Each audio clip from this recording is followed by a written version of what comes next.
If you're a custodial supervisor at a local high school, you know that cleanliness is key, and that the best place to get cleaning supplies is from Grainger. Grainger helps you stay fully stocked on the products you trust, from paper towels and disinfectants to floor scrubbers. Plus, you can rely on Grainger for easy reordering, so you never run out of what you need. Call 1-800-GRAINGER, click Grainger.com, or just stop by. Grainger, for the ones who get it done. If you're a podcast host, listen up, this one's for you. My name is Allie Jackson. I'm the host of Finding Mr. Height, a dating and relationship podcast that I've been doing for 4 years now, sharing my positive and practical approach to dating that's built on my own life experience. And I wanted to share another experience that I've had, my secret behind monetizing my show. It's called Red Circle, and I was just telling my colleague about how much I love their platform. With Red Circle, not only am I getting a seamless hosting experience, but I also love the support I receive in ad sales. It's not just typical ad sales either. It's targeted opportunities based on my show and my life. And the platform is super simple. You just set your preferences and Red Circle matches you with sponsors that align with your show. You can vet every opportunity and their platform gives you great analytics. More recently too, my Red Circle team has brought me opportunities outside of my podcast on social media to really augment the podcast partnerships, bring them full circle. I just can't recommend them enough. If you want to give it a try, go to redcircle.com to get your free trial. That's redcircle.com for a free trial. What's up, Buffalo Fanatics? Josh Allen here. Just wanted to say, go Bills. Ladies and gentlemen, it's your boy back at it again. What a wonderful week it was. What a wonderful week it was indeed. And I know nobody's been living under a rock because we witnessed what happened. Things fell into place for Bills. Sometimes you wonder, like, are things ever going to fall the Bills' way sometimes? Because sometimes it just feels that everything's just so difficult for the Bills. And sometimes it's okay. You're not going to have an easy path to victory every time. You're not going to have an easy path to the way you want things to happen. But golly, if things were to happen the way it happened, this was the week. This was the week. And we didn't anticipate any of this stuff. We thought, it's going to go right down to the wire week 18, obviously against the Miami Dolphins. My goodness, but we didn't have to wait till week 18. We had things fall in place. For crying out loud, the New England Patriots, they come out and win it in overtime against the Broncos. What? Patriots fans got to be pissed off because they're like, yo, we don't want to win. We're in the quarterback sweepstakes. Now, that win kind of pushed them a little out of that quarterback sweepstake for the top dogs, big dogs. You know what I'm talking about. So there goes New England Patriots. Thank you.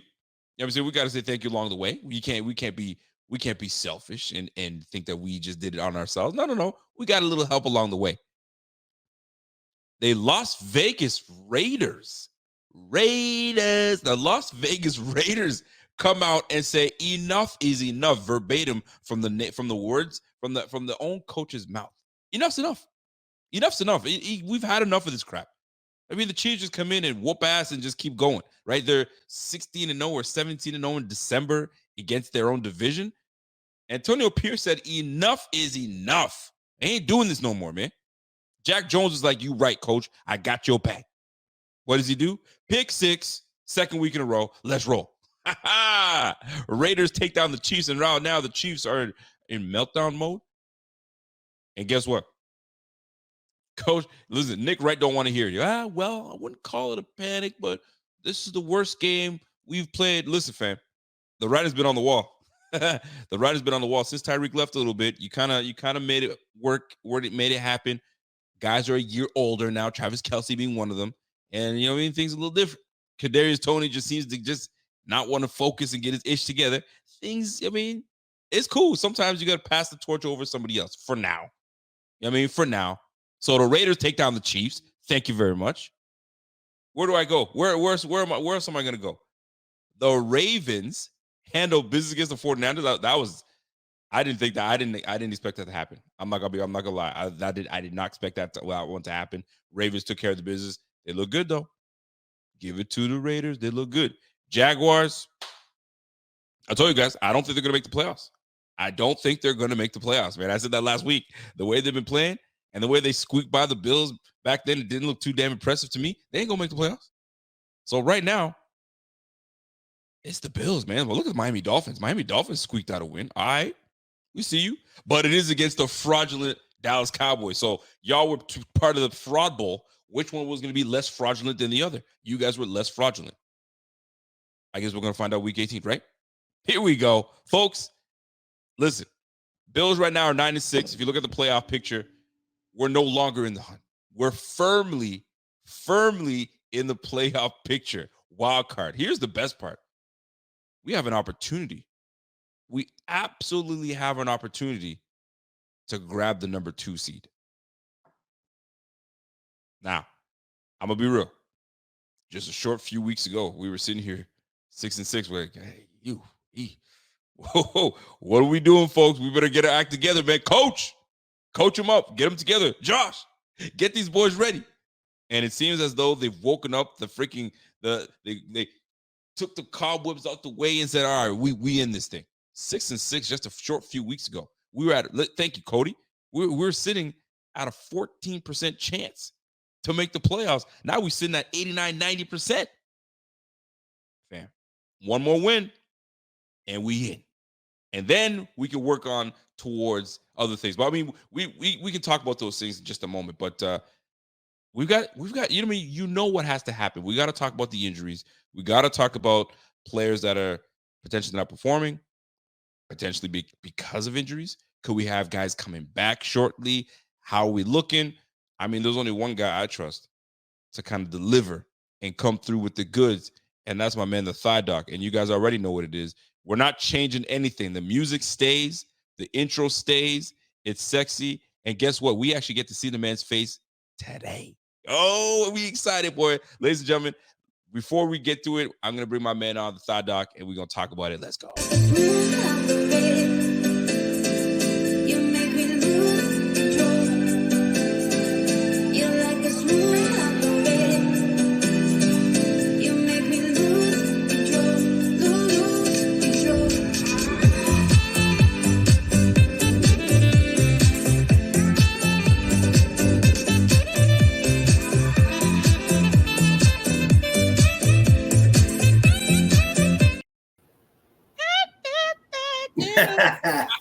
Hey, what's going on, boss man? Hey, we're doing good. We're excellent. What hold on a second. We have a roaming buffalo in the house? Brought a mascot here. Whoa. What do we have here? This is Thigh Junior. Oh, Thigh Junior. What's up? He's not having it. Well, that's okay. When he's not shy, maybe he can give us a little something. But listen, Alex, Thigh Doc, talk to me. First of all, before we even get into injury chatter. Yeah. How you feeling about these Bills at the moment right now, having the opportunity that we have right in front of us? It's what we wanted. It's what we talked about in September, right? Getting hot at the right time. It's in front of us. Now, yeah, we can't get the 1 seed, but I'll take where we're at. Listen, the 1 seed, sometimes you don't, I mean, 1 seed is great, but sometimes you get cold off the 1 seed. Right. You haven't played. I mean, yes, you got a little healthier, but then you want momentum. And right now the Bills got momentum. So do we want the 1 seed? Maybe not. We're rolling the way we need to roll. So that's what we like. Let's talk about these injuries now, man. We got to talk about it. I'll let you start off and let us know where you're most concerned, where you're and direct to the least concerned, and how you feel about how things are shaking out.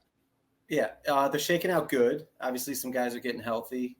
Seeing Daquan is close. I still don't think he's going to come back till Miami, and that'll be right after 3 months. So, like what we talked about before, right?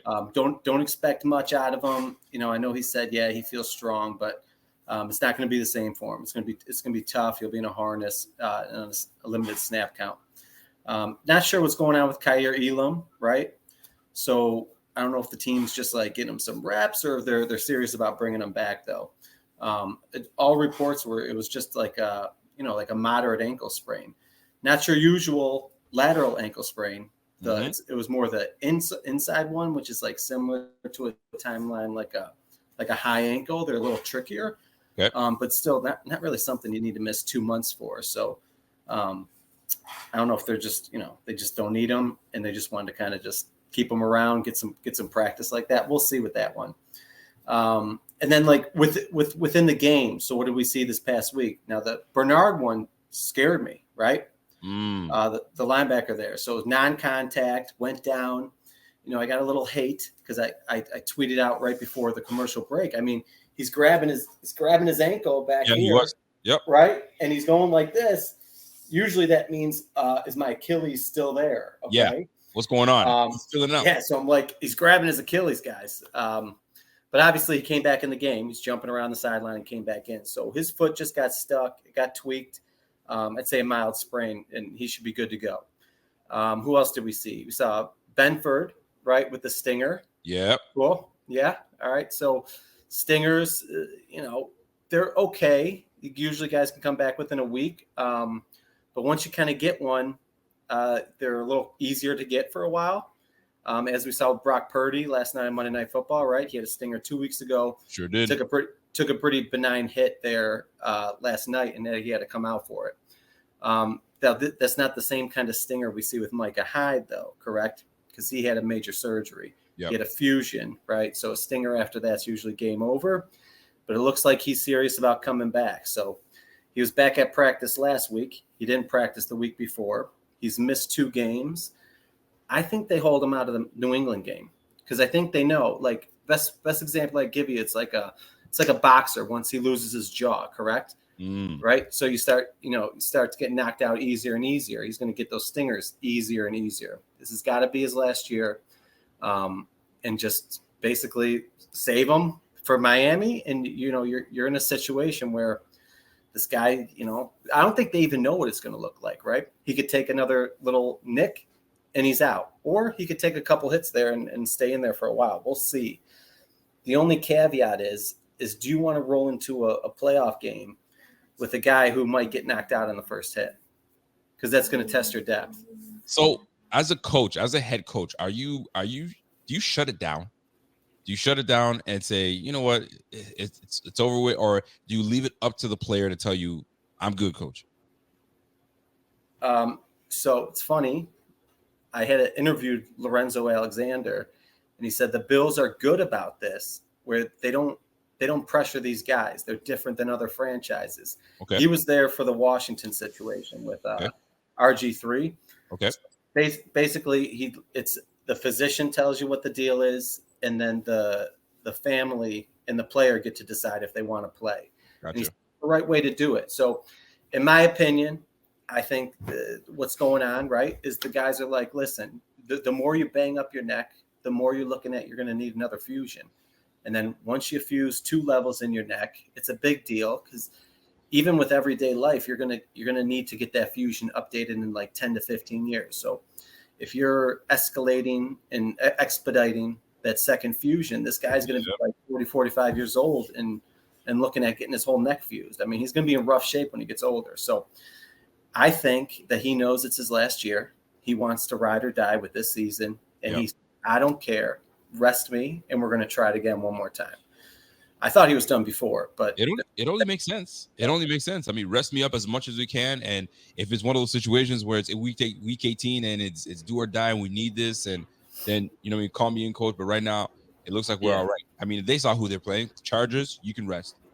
We got the Patriots. We should be able to get them, no problem. And we go from there. Ty Johnson. How long can we anticipate? Do we get Leonard Fournette back up again, or does Ty Johnson? Ty. Yeah. So Ty's got an AC joint. So we talked about how like you take a hit to the shoulder. Usually it's when guys tackle you down to that side, it bangs it up. But he had a weird one where like they went shoulder pad to shoulder pad, which still depresses the shoulder there. So he sprained it like that. He stayed in the game. I thought that was aggressive of the team, but because the way he had dangled his arm, it did not look good. Usually guys don't dangle that if it's a minor sprain. So we're looking at like a grade 2 here. I think they just know the situation. It's going to hurt. Try to get through that week and maybe this week. Again, I don't see this as like a 4-week issue or anything, Rico. I would think he would come back this week. Right. And that's my opinion. We'll see how the practice report looks, though. We'll definitely see how that report looks. So right now, it seems as though we're getting healthy at the right time. Now, you mentioned Kaiir Elam. So the Bills right now, as reported by roster right, and they've got a decision to make because sending Jordan Phillips to the IR has opened up a roster spot, but they've also got DeQuan Jones that could be returning to the squad, as well as Kyer Elam. So they've got a decision to make. Do you ice Kyer Elam? And this is a question for the chat. I don't know how you guys feel. Do we leave things the way they are in the defensive backfield?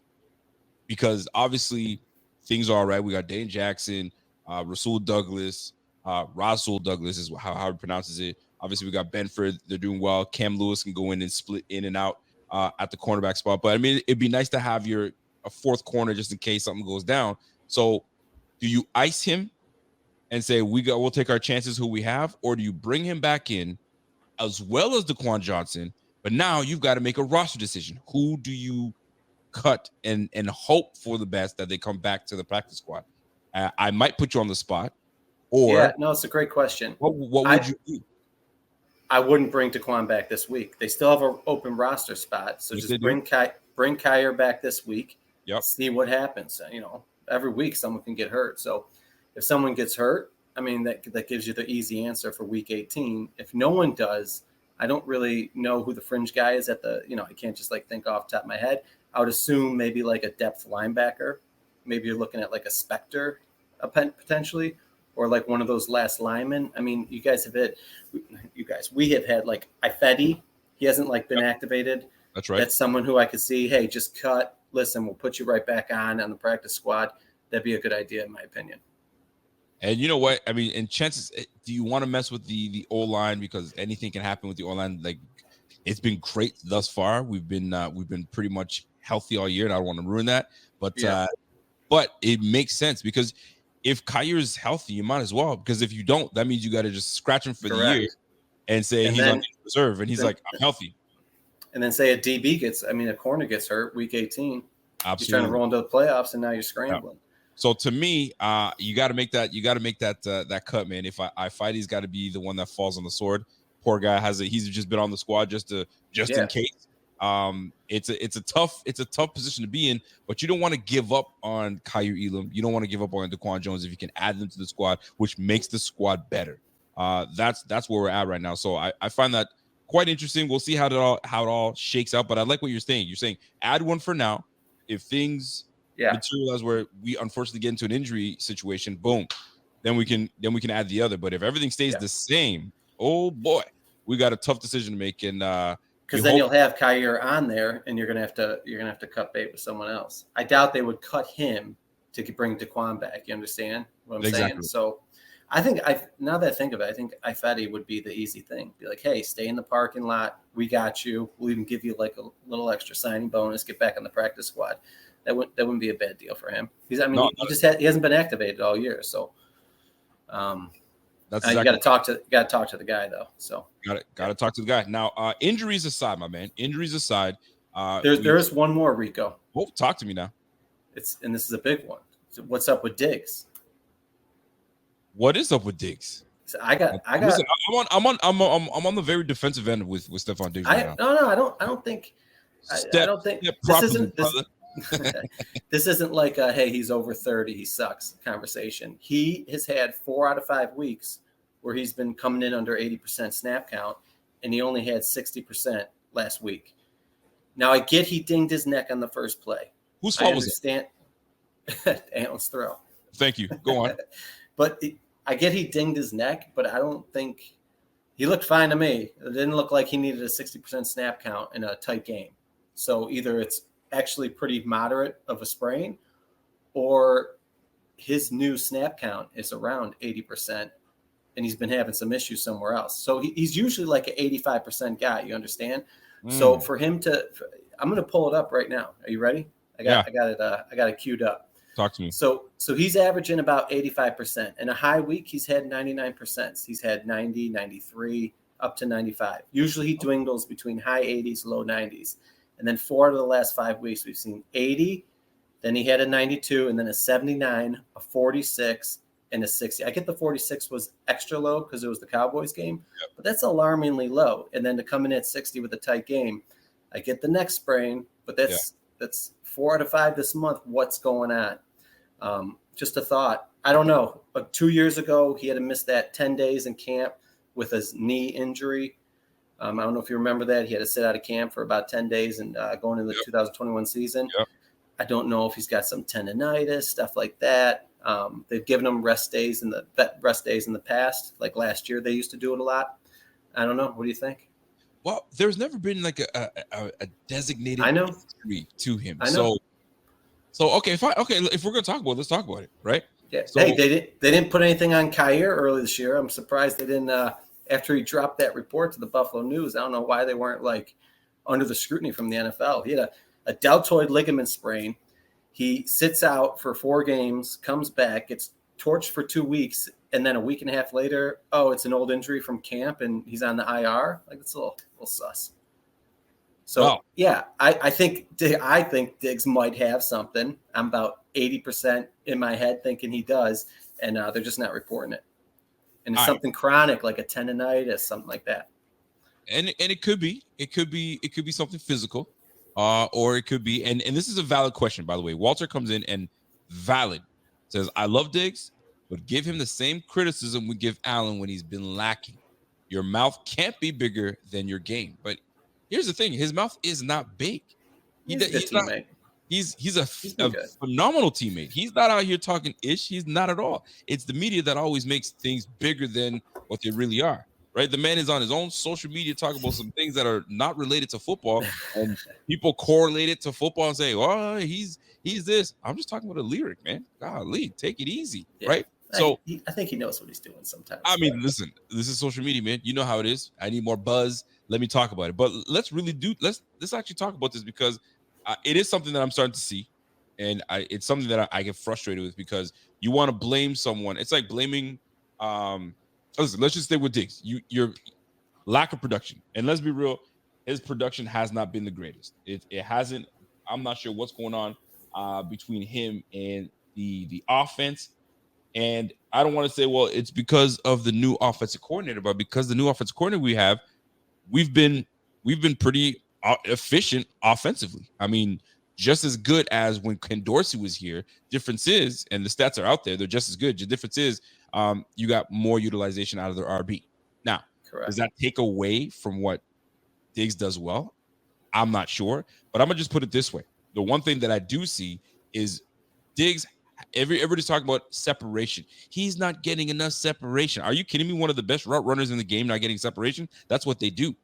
Route runners gain separation, and he has had separation. It's just our quarterback isn't accurate enough to get him the football. So when you have these games that are 29 yards, 24 yards, or 5 receptions, we're one connection away from having 125 yards, another connection from having 160 yards, because we're missing on these plays. But right now he's saying nothing because we're winning. Now, how long does that last? That's the big question. But it's fair criticism, because as a star, as a bona fide number 1 receiver, I expect more from you. So this is where Coach Brady has to set him up and put him in prime position. I mean, we've been sitting here talking about Gabe Davis not showing up, and he has said nothing. He just plugs away and does what he's supposed to do, and then finally breaks out, has a 4 reception game, 130 yards, and a TD. So it's just a matter of just buying your time until the time is right. But for a number 1 receiver, your time is always got to be there no matter what. So what's going on with that connection? I mean, it's valid to talk about it. It's valid to bring it up. I personally don't think there's anything at all wrong with Stephon Diggs. It's just a matter of these two boys finding a way to get back on track. But you don't want to force the football to Diggs, because when you force the football, bad things happen. And right now, Josh isn't forcing. So now he's spreading the football around and so on and so forth. But if you look at Josh's statistics the last few weeks, hasn't been amazing either. Hasn't been great. I mean, Dallas Cowboy game aside, I mean, look at the game we just had. You had 15 completions. 15 completions. So not a whole lot. So fair conversation to be had. I'm not exactly worried about the player, Stephon Diggs. I think it's more so it's just the way the scheme is being played right now, and it's each week to week. Week to week, we'll see how it plays out. And we're going up against who do we got? The Patriots. This is where I want to see something materialize. I mean, the Patriots don't have Gonzalez out there. I mean, they don't have anybody that can tell you they can lock me down. So we'll see. But that's my thoughts. Your thoughts? Are you in on that? Are you out on that? What are your thoughts? No, I'm on board with you. He has had a couple tough throws to him. I don't like that they keep trying to feed him with the screenplays. Like, obviously that's not working. And if you're going to work that, make sure you hit the one where Gabe Davis leaks out. I mean, that's what you're setting it up for. Am I right? Or they're just trying to keep teams honest because they're backing off too much. But side note, what I don't like that we haven't seen much this year is, like, maybe we didn't see it much last year, but the easy money throws I used to love to see are those comebacks, right? The guys are pressed off. Allen, 2 steps, hitch, boom, ball's out while the guy's turning back. He's hitting it for 8 yards, turns around, falls forward for the first down. He hit one of them to Gabe Davis, and he shook loose for like an extra 10 yards. Those used to be like a staple in the offense, like back in like 2021. So I don't know what happened to that. If guys are off the ball, why aren't we running that?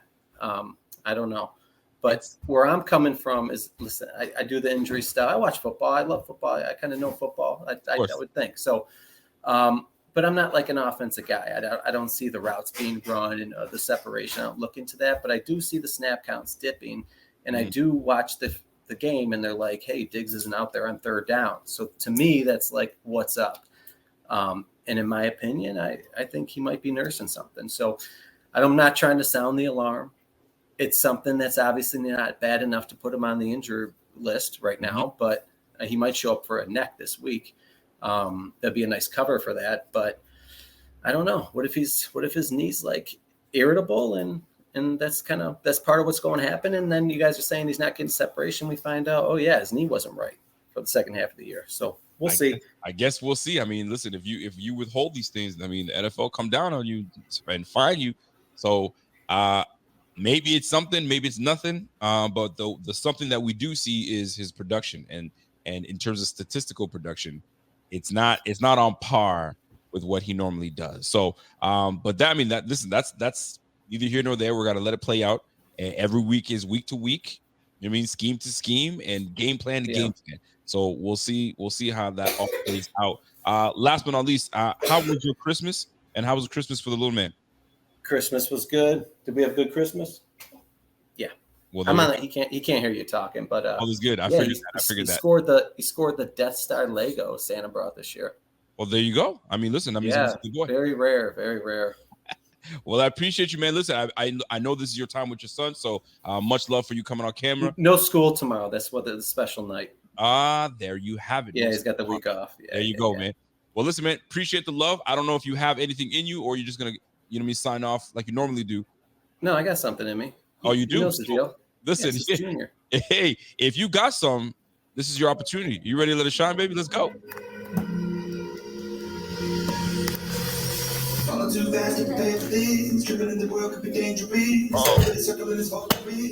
Ladies and gentlemen, it's the side disc. You guys didn't ask for it, but it's coming your way, and no matter how you. There it is. Hey. Oh, the rhythm's getting better. I see that. Carl Jones, you better take notes, bro. You better take notes. Oh, Carl. It's for Carl.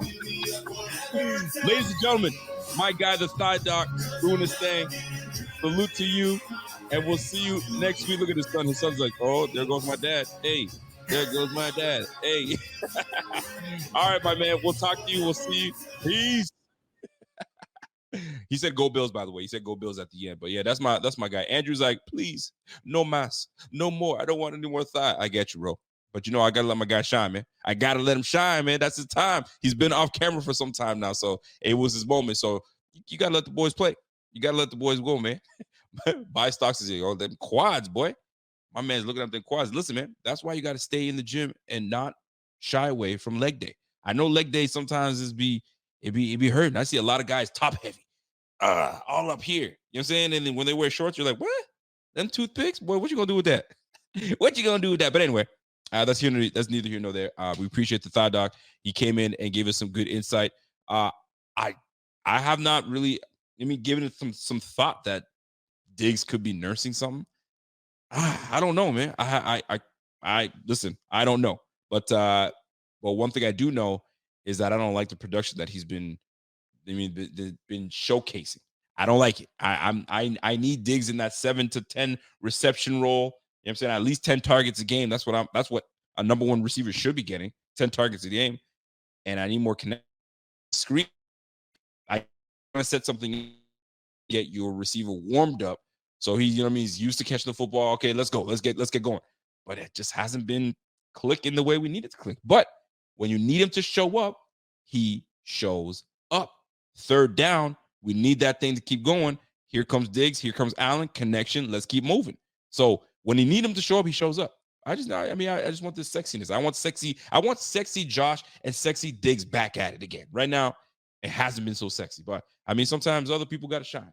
And it was Gabe Davis' turn off that milk carton. You know what I mean? But anyway, before we jump into bringing my man Carl Jones on, we got sponsors. We got things we got to handle. So until we come back, I got Underdog, Pick'ems, and let's talk about that. And we're going to come back with my man Carl Jones. We'll be right back. Underdog Fantasy is the easiest place to play fantasy sports.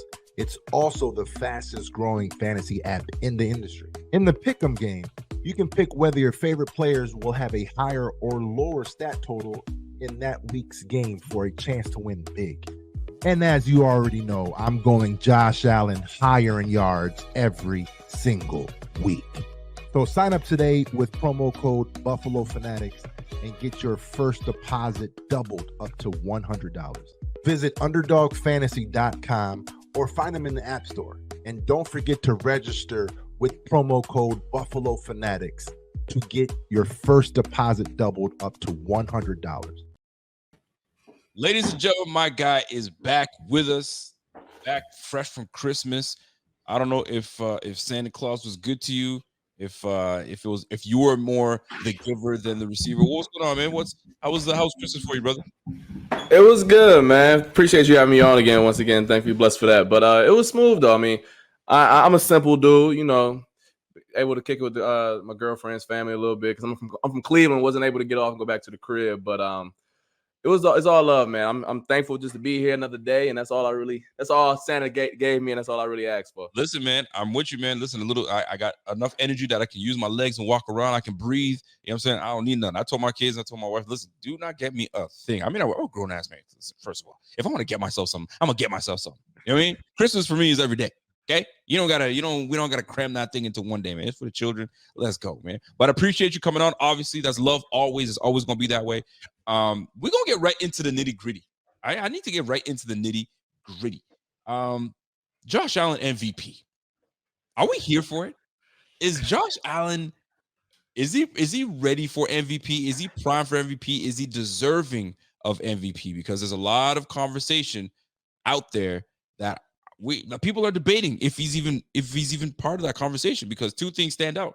A, your team you were just on the outside looking, and you finally just made it into the dance, into the playoff talk. All right, now maybe we can have that conversation. But then you weren't even in the playoffs, so why are we even talking about you? Right?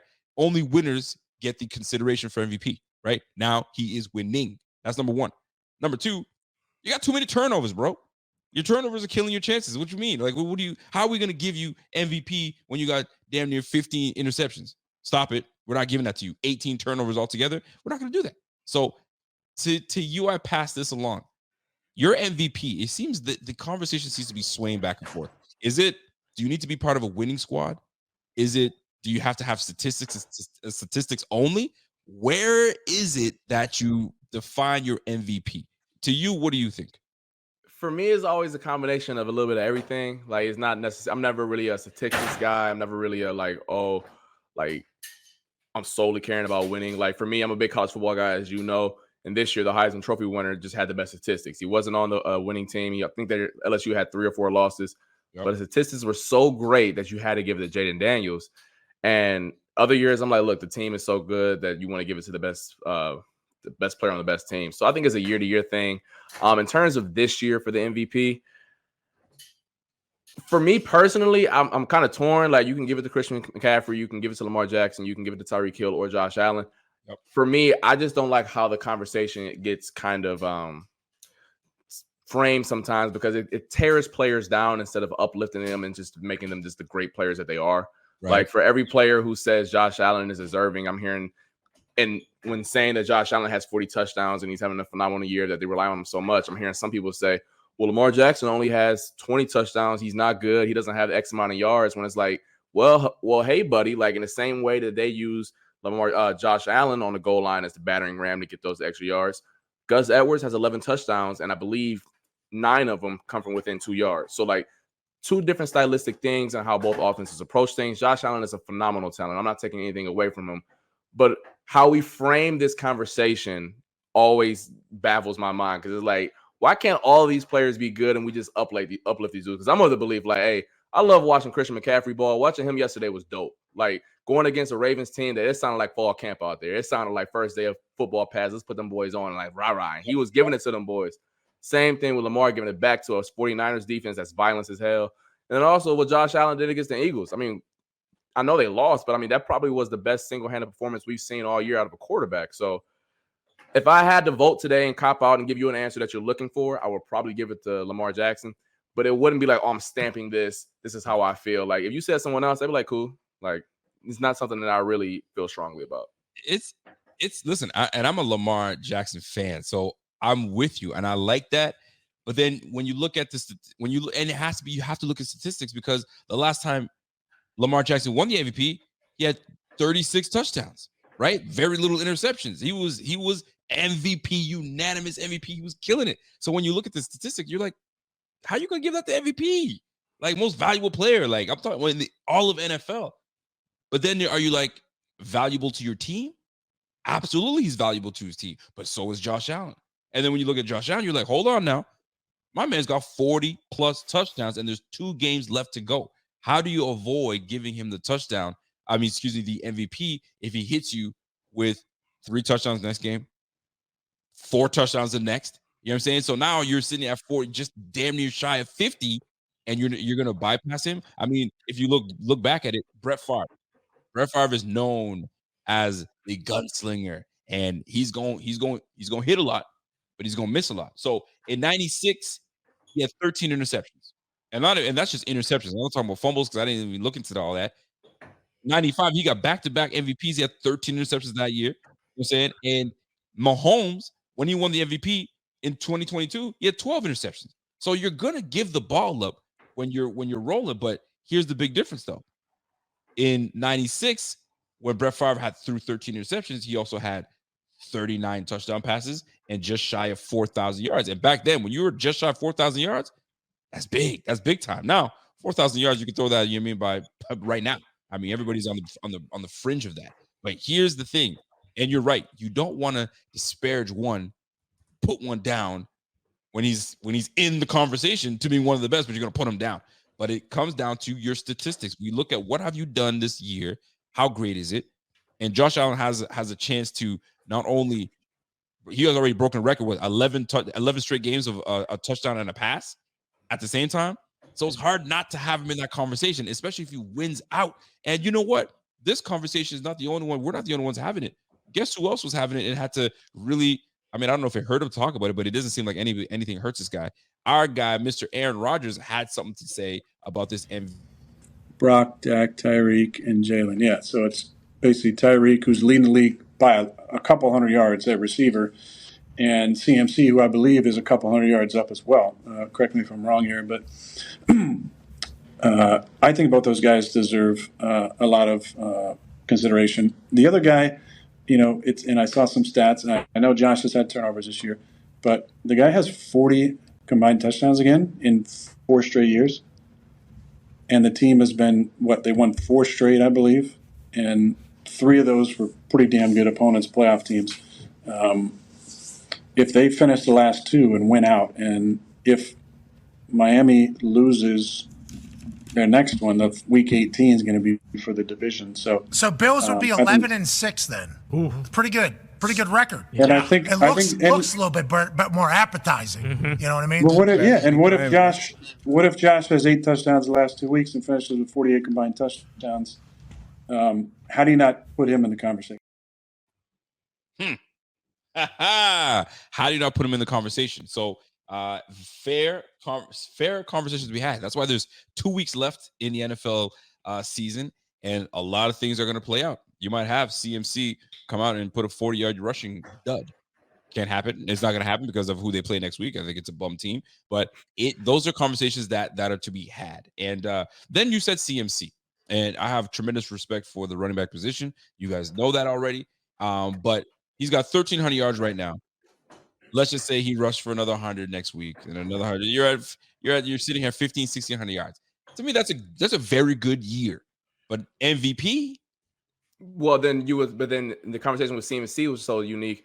I believe he has like 600 receiving yards as well. He will be I think he will be well above 2,000 off purpose, which would be and then he's up to 21 touchdowns, which is not 27 like LT. I was about to say, okay. Because LT had the 27, which was crazy, which is still, I believe, the NFL record. But I think CMC season would probably be the best from a running back position.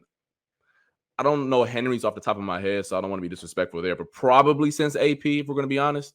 I mean, CMC season is ridiculous. I mean, he's the best back in the game, and he showed it again last night. Just couldn't overcome the fact that his quarterback threw 4 picks, 5, excuse me. 5 it was looking like Brock Peterman. That's what he was looking like. They don't want to talk about it.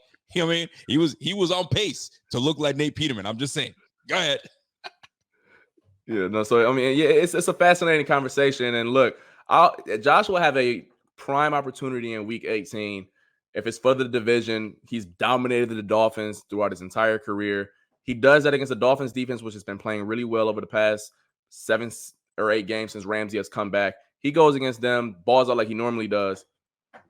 Hey, now them voters really got something to look at, because the stats might be a little bit too overwhelming to overlook. If you're gonna give the MVP, in my opinion, to somebody not QB related, it has to be Tyreek Hill. Tyreek Hill would be the most deserving of it, and he's missed 1 game. Imagine him not missing the game. He could easily crack that 2,000 yards. I mean, it's not over yet. I don't know his statistics at the moment. I mean, I'm gonna just look it up real quick, but he's very close to being that MVP in the MVP conversation and gaining it. And if he did, I wouldn't be mad at it. I definitely would not be mad at it. But how do you ignore? And this is the biggest thing when it comes down to, how do you ignore 40 plus touchdowns already? How do you ignore that? And how do you bypass that and say, nah, we're going to give it to such and such, right? I heard somebody say, are we turning this into the Heisman? Like, you mean, if and that's what they're coming down to. Like, we got to leave the collegiate way of doing things out of it. This is the MVP, most valuable player in the league. And you also have to be the most valuable player on your team. And if you look at the 49ers, CMC probably is the most valuable player on his team, period. You look at the Ravens, Lamar Jackson is valuable on his team. But I have something to say for you Ravens fans out there. When Lamar Jackson wasn't playing, who was his backup that was doing work? Was it Tyler Huntley? Yes, Tyler Huntley, yeah. Huntley was cooking. Huntley was playing well. He had these guys, you know what I'm saying, still relevant and doing well. So, I'm not even taking away. And see, I'm falling into you can't disparage somebody else. No, I know you're not disparaging. I know what you're saying. Yeah, Tyler Huntley was doing good stuff with the Ravens. You think, the Ravens are cooked. Oh, wait a minute now. Tyler Huntley's got a couple wins on his belt, and he's got these boys rolling. So, listen, fam. Listen. At the end of the day, it's got to be Josh. The only thing that Josh has to continue to do is not keep turning the freaking ball over. And you got to, look like, and you got to have a dominating game against the Patriots. If you come out and you cook the Patriots, 4 touchdown passes, and you for 400 yards, fam, that should be yours right then and there. It should be no-brainer, because now you've clinched your way to make the playoffs, number one. So you're in the dance. So now we're talking about MVP. Give that brother that MVP. So that would be nice. You got the Madden cover, then you get MVP, and then you're on your way to the Super Bowl and get the trifecta? What? Yo, that'd be unheard of, boy. And then you can dead all the conversations of the Madden curse. You could dead it. That'd be you'd completely shut that thing down if Josh Allen is able to complete the trifecta. But that's neither here nor there. We got to get there first. So MVP conversation, it's gonna happen. It's gonna continue to happen. It's a fun one. It's definitely a fun one. So let us go back a little bit.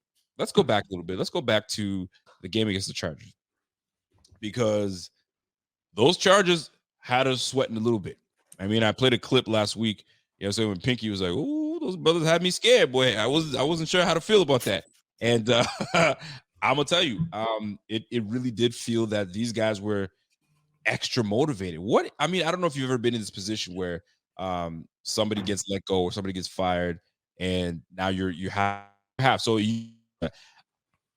when that, whether you respected the coach or you loved or you hated the coach or whatnot, what does it do to players when this guy's gone, and let's get into this transition and let's actually play some ball right now? Like, what is it when there's a shift in energy when coach is departed from the team and now players got to respond? Yeah, it's kind of weird. So I actually went through the same exact thing. Not my head coach, but Syracuse, we got embarrassed my senior year against Boston College. If I said the crazy, I'll pull it up right now. So Boston College beat us by A.J. Dillon, the running back who's not for the Patriots, or for the Packers right now. Yeah. He listen. My chin still hurt. I'll just say that. But he yeah, that was a rough one. But beat us by like 30 or something like that, and we couldn't stop the run. And if there's one thing as a grown man when it comes to football, if you can't stop the run, and you can't, your manhood kind of took a little bit. And I think that's one thing that, to peel back the curtain a little bit for how what football, real football heads think about the sport. Passing the ball is cute and all, but if you can't stop the run, then everyone in that locker room feel a certain type of way, which I'm sure the Cowboys felt last week, 2 weeks ago, or whatever it was.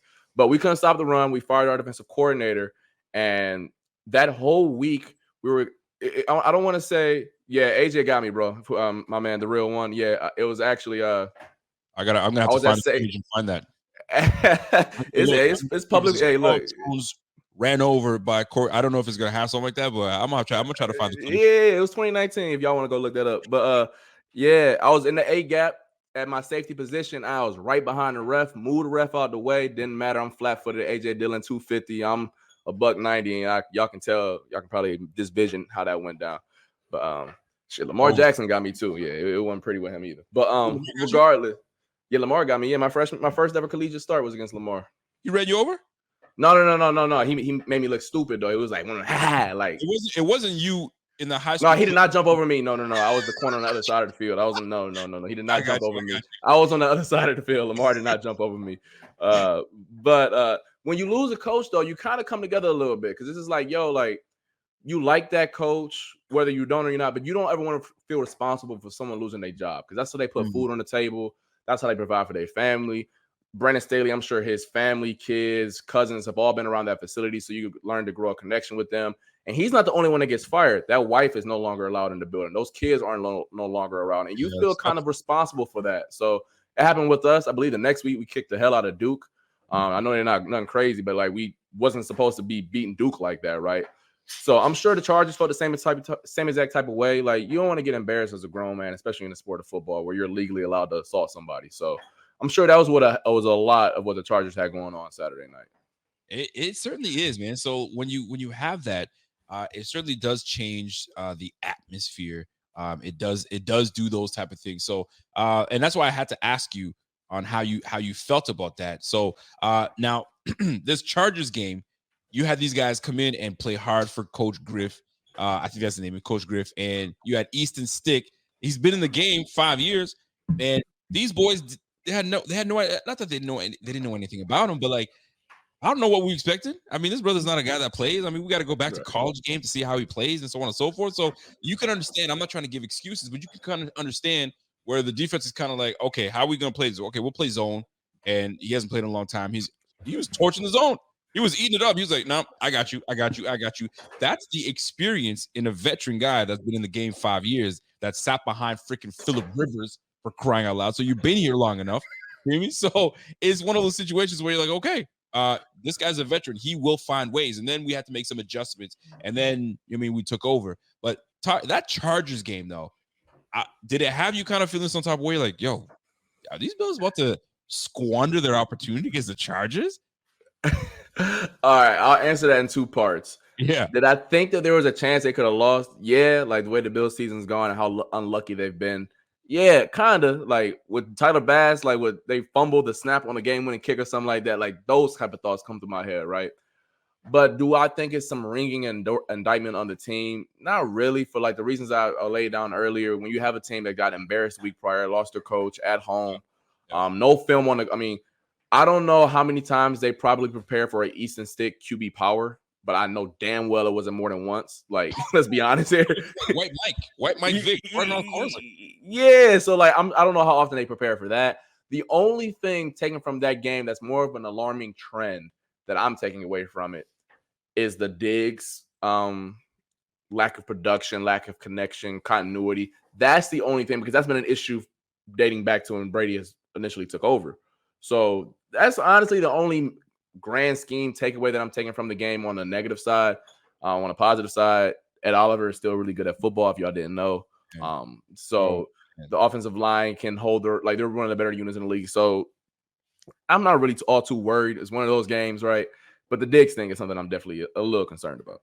We're going to touch on this because I was touching on it with my man Thydoc, and I'd love to dive in it with you, because I'm kind of getting annoyed a little bit because people they're trying to tell me that he ain't got it no more or he's over the hump, and I absolutely refuse to believe that. But it's something that has to be spoken about, is that connection. But just to kind of put the button in this Chargers game, we do like the fact that Josh Allen was able to say, you know what? Let me put my team on my back like an MVP should, and let me march down this field and make some clutch plays. And speaking of clutch plays, the biggest clutch play of the night was the Stephon Diggs catch, in my opinion.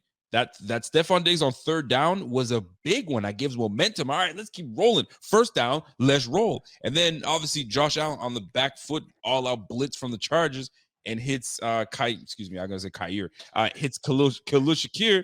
And I mean, just a little bit. I mean, he could have been walking in the end zone. But the point is, we marched down the field, did what we needed to do, and got the win. And players that needed to step up, stepped up the game. Gabriel Davis being one of them. He's got to be sitting here going, oh, it's about time, man. I know I ain't no scrub. I mean, y'all been painting me like I'm some scrub. It's just the way the game has been playing. So Joe Brady, although is changing the way we move things and getting these wins, that's what matters at the end of the day. But it is, I don't want to say it's alarming, because it's not alarming, but it is something to pay attention to, the lack of production coming from my man Stephon Diggs. Now, I can't say it's an injury, because I haven't seen him on the injury report. So if it's not an injury, in your opinion, this is all opinion based at this point, what the hell is it? What's going on? Why can't those two get back on track the way they used to? Yeah, it's kind of, and I don't want to say it's Joe Brady, because it's not him. Like, because there's some Diggs has dropped some passes, like he just flat out has dropped some, right? I will say, and I'm not gonna I think Stephon Diggs is a supremely talented player, one of the best wide receiver ones in the game, bar none. But there's been some matchups, take away bracket coverage, take away safety over the top, where the DB in front of him has just taken it to him. I mean, L'Jarius Sneed is going to be an all-pro. Like, he's one of the best corners in football this year. He took it to Diggs. Like, and obviously there were some plays where the Chiefs gave him help, but he took it to him. Like, there was no, like, some of those plays weren't, hey, I got help, whatever. Like, no, L'Jarius Sneed, he did the same thing to Devontae Adams on Monday. Like, he did it yesterday. So, I mean, this is what he does, right? Asante Samuel was giving him some love as well. So, I mean, good corners. Exactly. And you will want your wide receiver one to be able to win those matchups on a consistent basis. Marlon Humphrey, you're going to see him in the playoffs. You'll see L'Jarius Sneed presumably again. The Browns have 3 cornerback ones. So it's just like, he's going to see those guys. Now, that's one point. I also do think they need to figure out better ways to incorporate him. I am tired of the screen stuff. Diggs has never really been a yak guy to me. So, like, why are we giving him the ball behind the line of scrimmage and asking him to be Deebo Samuel? Never really understood that.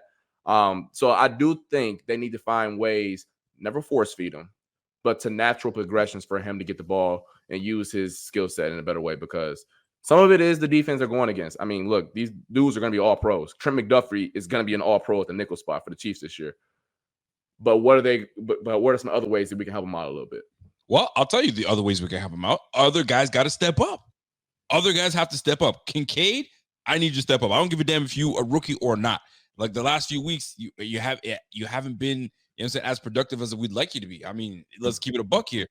Gabe Davis just finally showed up. Where the hell you been? I need that production always, because then that opens up things for everybody else. So if you role players aren't doing what you're supposed to do, I'm gonna just lock this guy up, and then now we're gonna force Allen to be Allen. But now that we've got a run game, there's less opportunity to throw the football. So then there's a little bit of off rhythm, if you will, right? Because we're running the football quite well, and the O-line is just doing what they're supposed to do. So I can get that part. But role players got to show up in order for these guys to ball out. However, I pay Stephon Diggs. What is he getting paid? Like a lot, $24 million a year. I mean, motherfucker, you better do something, man. I had to say that, but listen, I'm paying you a lot of money. All right, figure it out. You and your quarterback, come together. I don't know if you got to go back to the person that's been braiding your hair. Loosen that shit up a little bit, man. Them corners are pretty tight. Loosen that bitch up. I don't know what has to happen. Maybe you have to go back to Afro Diggs. I don't know. But y'all need to figure out, because there's a lot of money. You know what I'm saying? Because we criticize, like my man Walter said, we criticize Josh Allen when Josh Allen ain't playing the way he's supposed to. Now criticism got to go to my man Stephon Diggs. I don't think there's anything wrong with him personally. It just has to be let's get it together. Y'all two need to get it together, because there's a lot of money tied into both you cats.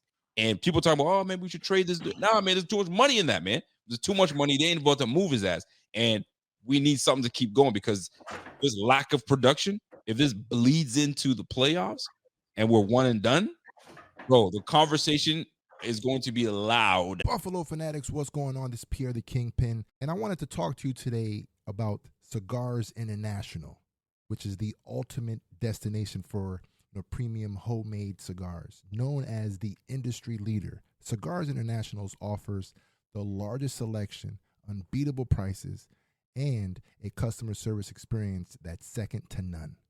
Whether you're new to cigars or a seasoned vet, Cigars International makes enjoying cigars easy, approachable, and fun. Cigars International is the go-to retailer for all things cigars, with the biggest selection of premium homemade cigars available anywhere.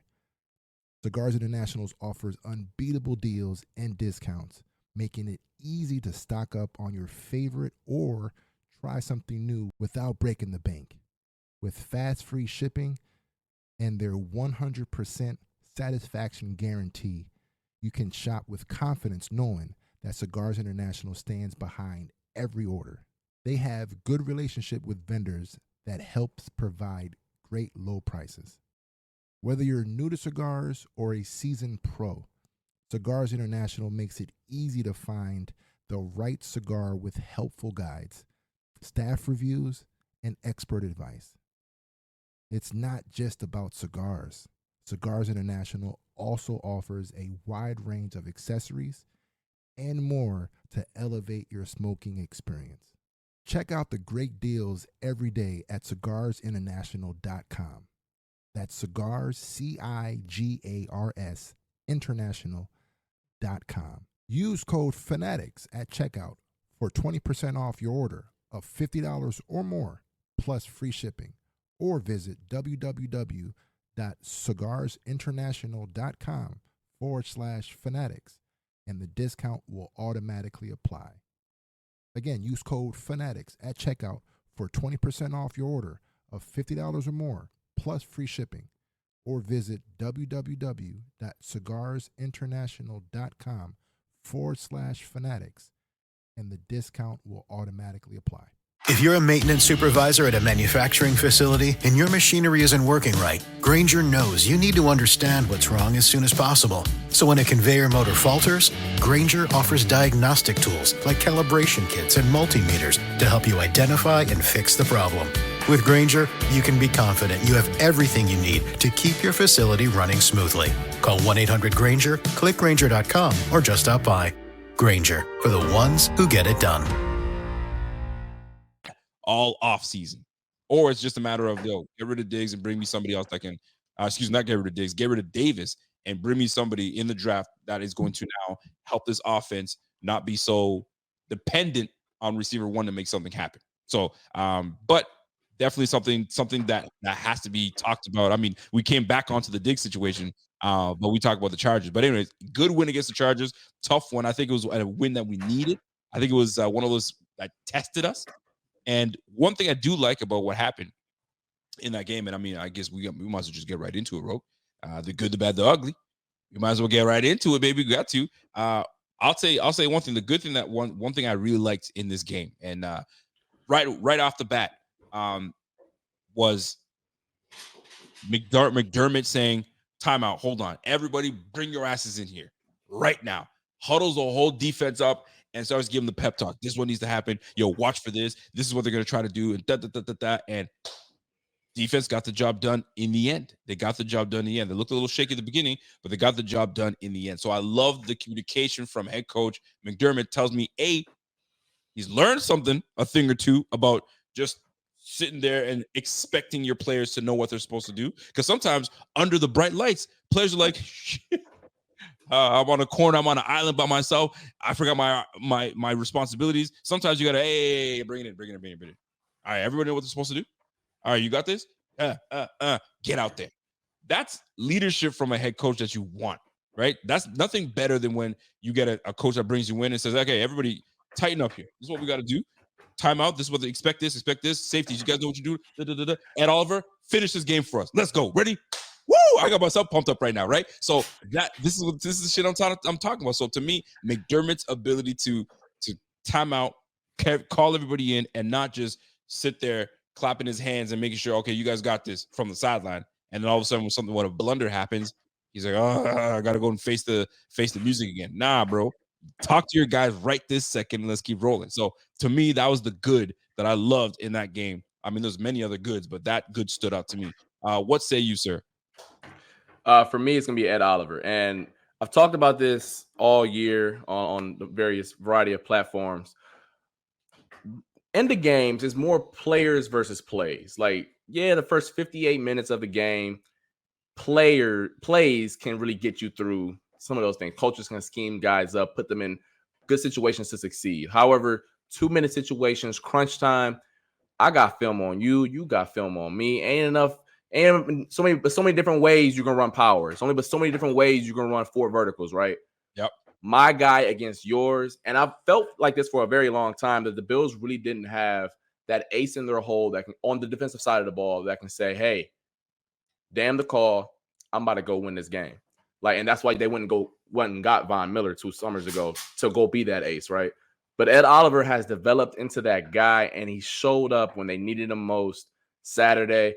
There is no fancy play call. There was no stunt. It was just beat the living crap out of the dude in front of you and go win this game. And that is the type of guy. And I'm not big into the ranking and comparison stuff, but we've seen Chris Jones do that for the Chiefs over a variety of years. We've seen Aaron Donald obviously do that his entire career. So these interior guys have been known to be closers, and Ed Oliver has shown he can be that type of guy as well. So that was very, very good for me. I like that. Let's go to the bad, man. I know it's tough, but we're gonna have to find the bad. I mean, I'll just start off right now. Easton Stick had no business looking like Mike Vick. He had no business. He the beginning and we were at one point. I was like, whoa, what is happening right now? We need to change things up. So no business. He had absolutely no business doing that. I think that we overlooked. I don't want to say overlooked, but like we didn't take him seriously. I don't know how to look at it, because in the NFL, you can't sleep on anybody. I mean, you're in the NFL. This is the best of the best of the best. I don't care if he's a bench player or not. I mean, listen, Tommy DeVito was looking like a bum, and then Tommy DeVito started, you know what I'm saying, he started eating his cutlets, and all of a sudden, I mean, the Giants were looking reputable. He's out there, you know what I mean, getting media time. You know what I'm saying? His 15 minutes turned into half an hour. So he was looking all right. So everybody's got their moments where they can shine. So don't think that Easton Stick was going to come out here and not shine and try to do something, because A, he's got an opportunity to remain in this league. He's auditioning. I mean, he's trying to do something. I mean, listen, this might be my last year, because the new regime is going to come in here and say, I want a new backup quarterback. This Easton Stick kid ain't doing it. I want this. I want that. So this was his opportunity to show something. And he did. And then we tightened up a little bit and we got rid of that. But I did not like how Easton Stick came out here, you know what I'm saying, looking like, you know what I'm saying, like he was ready to get work done and try to galvanize his boys and try to get this win over the Bills. I was like, hey, pump your brakes, Mr. Mike Vick. We need you to chill out. So Easton Stick doing what he did to us at the beginning, I didn't like it. And he almost marched his way out and trying to get that win until Ed Oliver was like, silence, we're done. Finito. We out of here. Pack your shit. We gotta go. We out of LA. We ain't doing this too long. So yeah, Easton Stick doing his work. Not a big fan of that. For you, sir, the bad. I love that. Yeah, Easton Stick was definitely looking like White Mike out there for a little bit. White Mike in this bitch. What the fuck? But for me, I think, and once again, I don't think it's crazy. My ugly is crazy, but for my bad, I don't think it's like, oh my God, sound the alarm, like the Bills are in trouble. But I will say the passing game, I would like to see a little bit more consistency, a little bit on rhythm, on time, on target. And I get that dealing with a player like Josh Allen, asking to be on time and on target 100% of the time is just unrealistic. That's what makes him a top 2 quarterback in the league, is because he doesn't play that way. Yeah. But it showed up because the Cowboys game, I know they ran the ball all over them, but there were still opportunities where they could have had some gashes in the passing game and they just didn't connect on it. And this week as well, now I noticed the statistics don't look bad. He only had 6 incompletions, right? And he had the long bomb to Gabe Davis as well. Right. But a little bit more continuity, a little bit more consistency. Some of that is obviously due to the fact that Kincaid is nursing a bum shoulder, Diggs, whatever they got going on with that. So figuring that piece out, you will want to be clicking in every department heading into the playoffs. But I will say Josh Allen's last 5 games, 223 passing yards a game. The running game has gone way up. They've averaged 50 more under Brady. So I know I've told you that Brady loves incorporating his running backs, running game out of the backfield, but you want a little bit more of a happy medium, especially when you got the best trump card in the game and Josh Allen back there. It's so funny that you mentioned that, because it's the fickleness in our fan base. And you brought it up because I felt some type of way about it too, because at one point we're sitting there going, we're too pass happy. Let's get the bounce and run the football.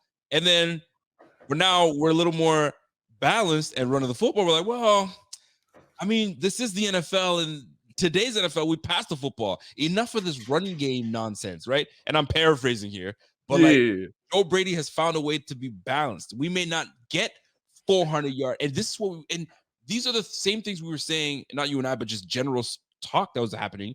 Josh doesn't have to go out and have 300 yards every game. Sometimes Stephon Diggs has to take 5 receptions, 6 receptions, but we get so accustomed to one thing, and when we start deviating, people are like, I don't like change. Go back to the other way, the way things used to be. And that's just human nature, man. Sometimes change happens and you're reluctant to go with the change, but the change has happened. New offensive coordinator is going to have a different mindset, a different mind frame on how he sees the game.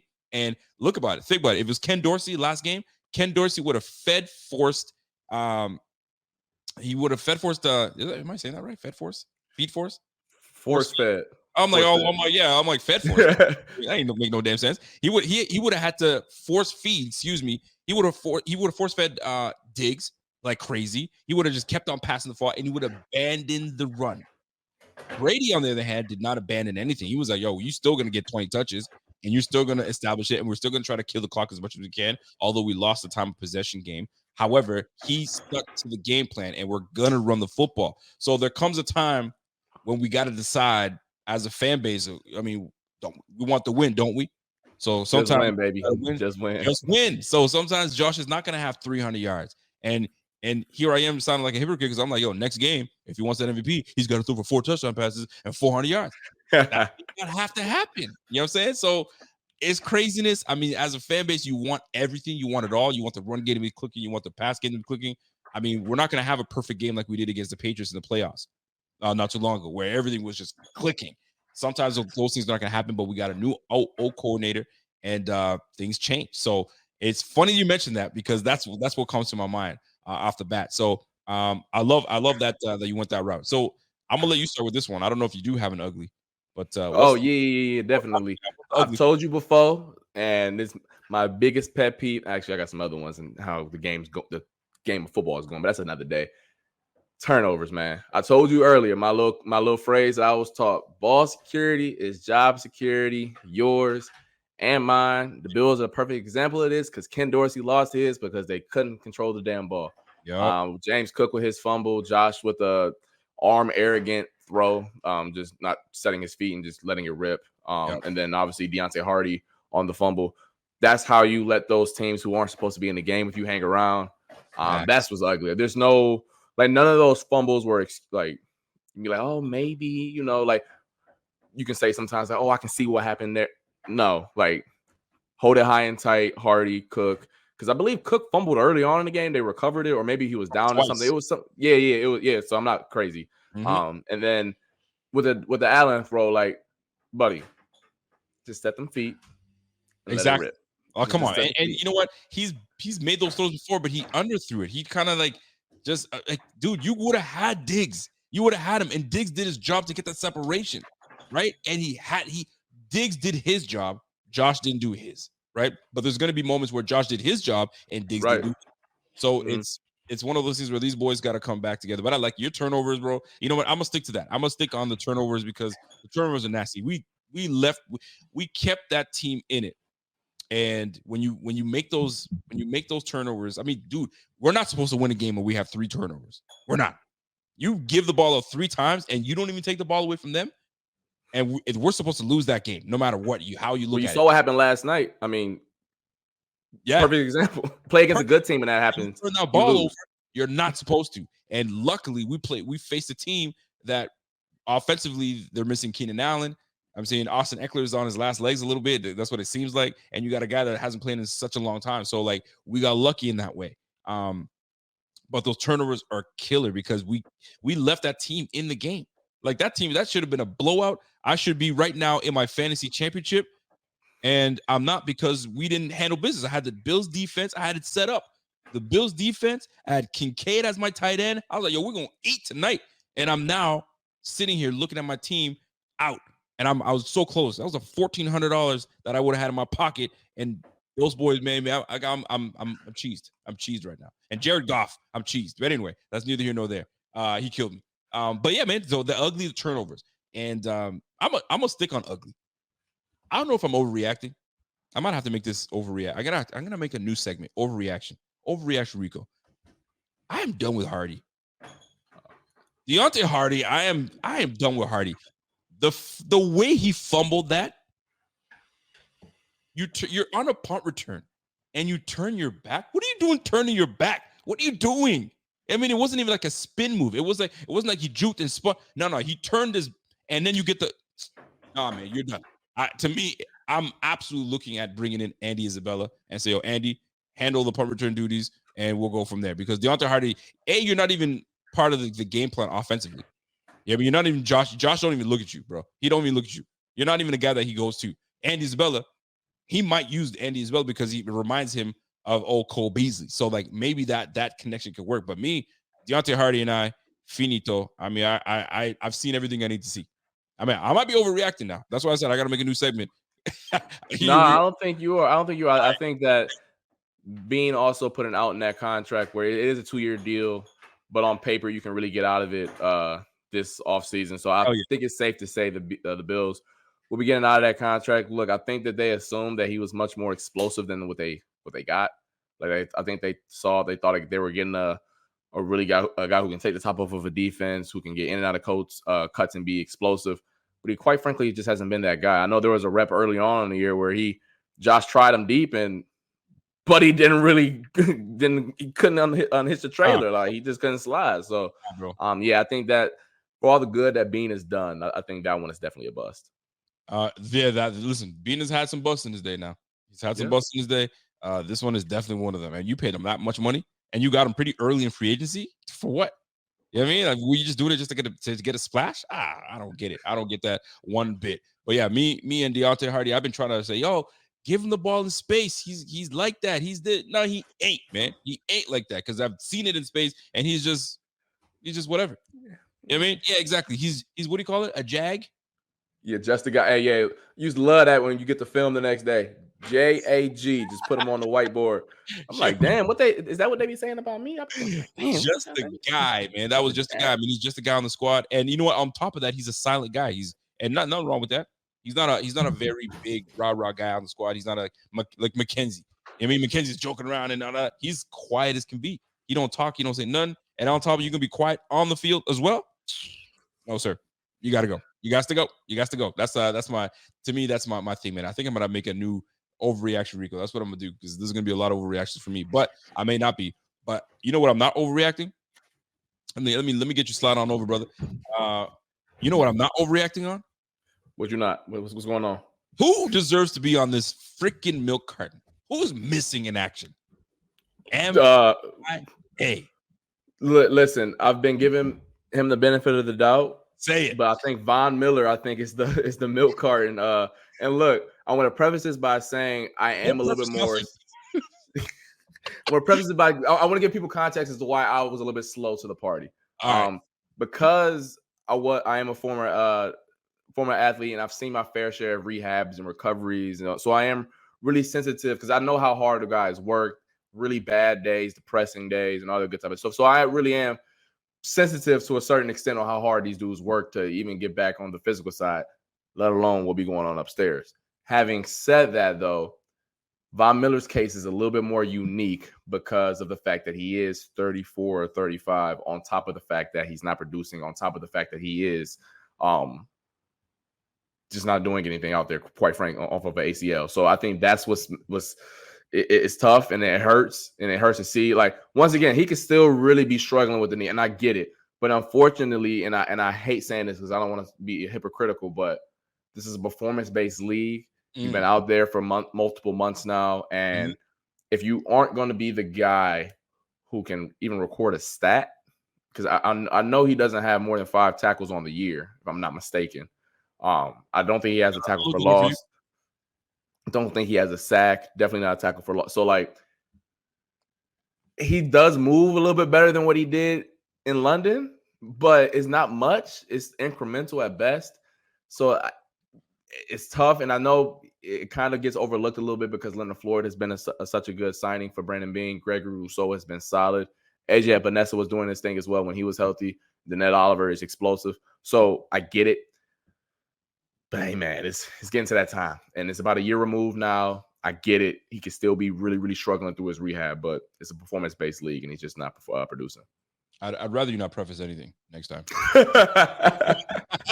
Just get right into it. Right, get messy. Get right into the goods, because right now, Von Miller deserves his name. Needs to listen. I'm asking you to just take that little picture off that little milk carton and just put his face on there. Period. This brother's been missing in action. And here's the problem. The management went too buddy with Von Miller to begin with.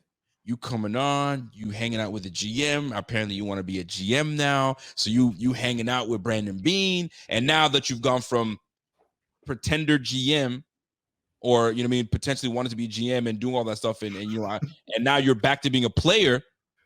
Brandon Beane's like, damn, man, I've been hanging out with this guy, man. I like him. And I'm paying him a lot of money.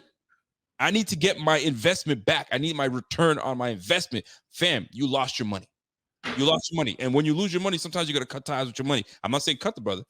I'm just saying reduce his ability to be on the field, because I'll tell you right now, what was very alarming to me was when at the end of the game, when offense did their part, we got the field goal, we're ready to go. The leader, Josh Allen, was like, get me something, Greg. He said, Ed, get me something, Ed. I didn't hear Von's name one bit. I mean, usually you go to the closer. Hey, Von, do me something. Get me some, Von. A peep. So to me, I ain't cherry picking shit. I mean, Von Miller has not been the player that we need him to be. And right now, I'm at the point where I was like, we need to get somebody on there. I'm watching him on the field. I'm like, all right, let me see what he's got. He's been close. Don't get me wrong. He's been close to, getting plays and getting close to the quarterback. He's just not who he's supposed to be. And like you said, sensitive to the injury situation. Totally get that. So if you're still nursing it, sit your ass down on the sideline and let somebody else get at it. That's hungry and able. You feel me? My boy Kingsley, I went to Syracuse with him. Put him out there. See what he gonna do, man. Hungry and able Kingsley Jonathan. So, like, wait, let's quit playing, man. Get the politics out and get the real ballers in. I mean, McDermott just said it himself when he was talking about, but the fumbles, though, like, you gonna bench? How come you didn't bench such and such? Hey, at this point of the season, this juncture in the season, I'm playing my best players. Well, flip over to the defensive side of the ball, my man, because that's your side of the football. Your guy ain't doing what he's supposed to be doing. And I'm sure the other players are like, fam, get this guy off the squad, man. So to me, milk carton alert absolutely is Von Miller. I think we both agree. It's unanimous. It's just what it is. And hopefully somehow, some way, he comes in and shows us old Vaughn. Because what we really brought him on was to help us in the playoffs. That's why he was brought on, to help us in the playoffs. So if he is just warming up defensively, you mean during the regular season, so he can be revved and ready to go in the playoffs, and if he gives us something, then we got our money's worth. So maybe, and I say I'm making stuff up now, but now maybe Brandon Beane's like, my return on investment is when we get in the playoffs. So if he gives me something when we get in the playoffs, then we're going to talk about it. But as of right now, man, Kingsley, you better start kind of, you know what I mean, speaking up now. You know what I'm saying? A lot when we're doing film study, I mean, you better have your first hand up to say, that's what it is, coach. You know what I'm saying? I don't know what you got to do, but you got to do something. We need something because Von Miller ain't doing it. I mean, he's not, man.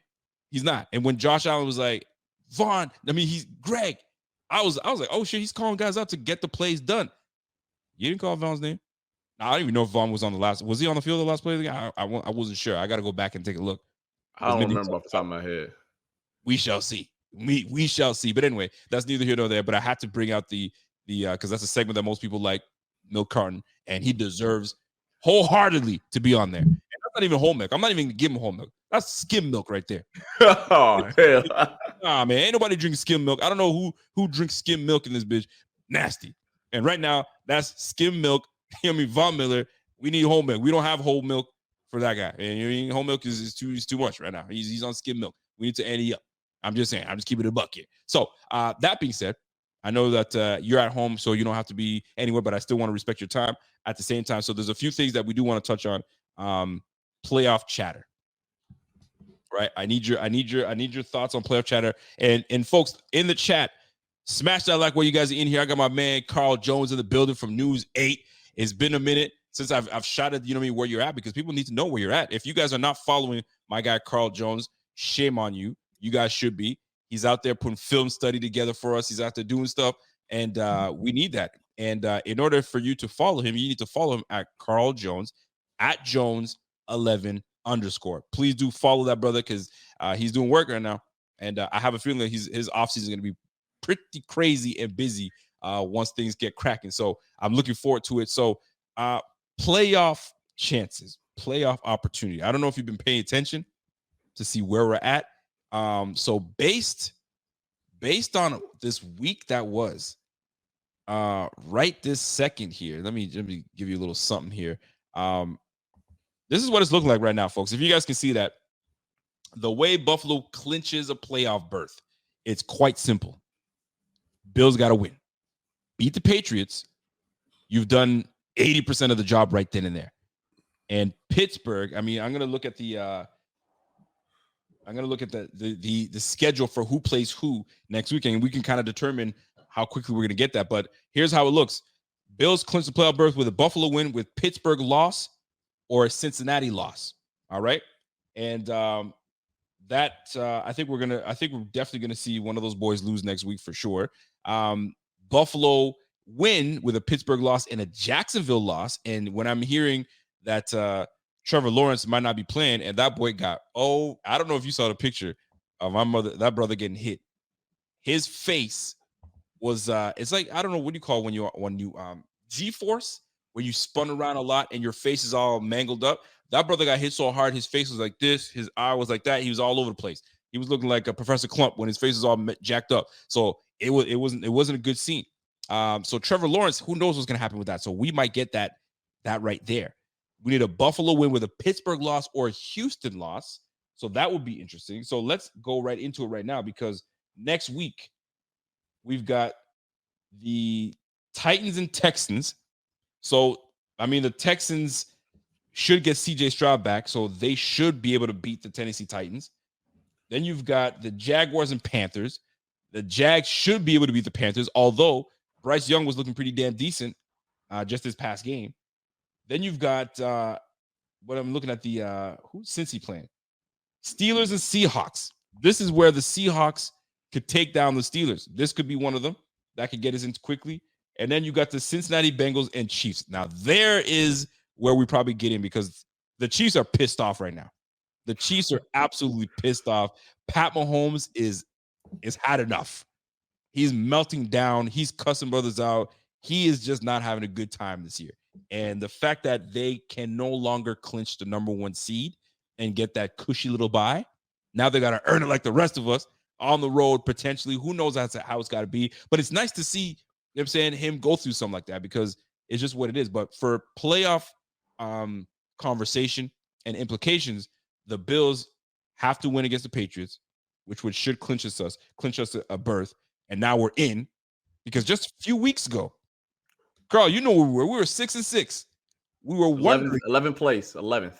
Bro, we were 11th place with a 14% chance to make the playoffs. 14. We went from 14% to now almost 89 to 90%. Bro, we're cooking right now. We're cooking with grease is what they say, right? We're cooking with grease now, boy. So cooking with fish grease. It's even harder. But that being said, though, we need some things to happen. And that's what stands out right now. So since a Cincy loss with a Bills win works, Houston against the Jaguars. I mean, Houston's playing. Who did I say the Houston Texans are playing? The Houston Texans they're playing Tennessee. So they should be able to take Tennessee. Jacksonville's playing the Panthers. They'll take the Panthers down. So the likely loss is Pittsburgh, Seattle, or it's Cincinnati and the Chiefs. Now, if Cincy beats the Chiefs, man, now I mean everything's muddied. But I mean it doesn't change for us because we win and we get to handle our business. Even more so, AJ came up with something from Twitter. He goes, Chiefs lose to the Raiders at home. Oh, that's another one. That was a big loss. So Chiefs lose to the Raiders at home. The Bills have a very realistic chance of getting the number 2 spot. And that's what we got to talk about. Bills went out against the Patriots, Dolphins, and Dolphins lose to the Ravens. And it's very likely that they'll lose to the Ravens. And obviously they got to lose to us because we need that. Ravens and Browns will battle for the number 1 seed. You kidding me? The freaking Browns for the number 1? Get the heck out of here. That's craziness. With Joe Flacco, Joe Cool. Ravens, Browns will battle for the number 1 seed. The Chiefs have 6 losses. Golly, 6 losses for the Chiefs. Bills hold the tiebreaker, which is lovely. What an insane event. Yes, it is. So that's the thing, man. We lost to teams that we had no business losing, but then we beat teams that, you know what I'm saying, that are contenders. And right now, the fact that the Bills hold the tiebreaker over the Chiefs is a lovely, lovely thing. That's why the Chiefs need to beat the Cincinnati Bengals, because Cincinnati holds it over us. But we gotta win nonetheless. So playoff chances. Did you believe? Because I always put you on the spot. You're like, well, it's tough, but did you truly believe that these Bills would find a way to get back into the playoff graces? 2 seed chances? No. But I told you all year, as long as you got 17, you got a chance. I always told you, like, hey, it doesn't look great. They keep turning the ball over, mistakes, drops, not executing right. But as long as you got 17, you'll always have a chance at the dance. Like, that's just how it always works. Usually when you have one of those ones, right, you usually don't miss the playoffs. I know the Ravens missed it last year, but Lamar missed the last like 6 or 7 games. Same thing happened the year prior, I believe, with Lamar. When you got one of them ones, you find a way at some point. Like, it's 17 games is enough chance to somehow get in. So I mean, I think it's very realistic that they do get the 2 seed.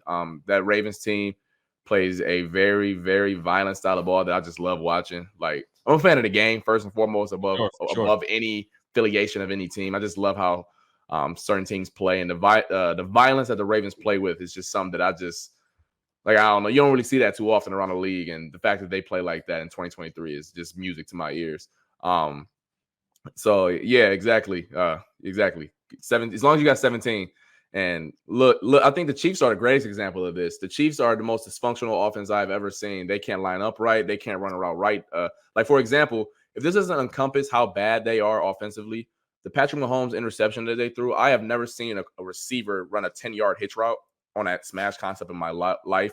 Yet he did. And the corner was like, well, if you want to be that, I'll take it the other way. I'll take that, sure. So, like, that just encompasses how bad they are. Justin Watson's out there. He's probably their second most reliable receiver out there. It's really, really bad. Really, really bad for the Chiefs right now. But to take it a step further, I'll say as long as you got 17, I don't think they should be nervous at any team they go up against, road or home. And once again, I'm not saying, do I believe that they're a better team than the Ravens? No. But do I think they can beat them? Of course, it's football. Anything can happen in this sport.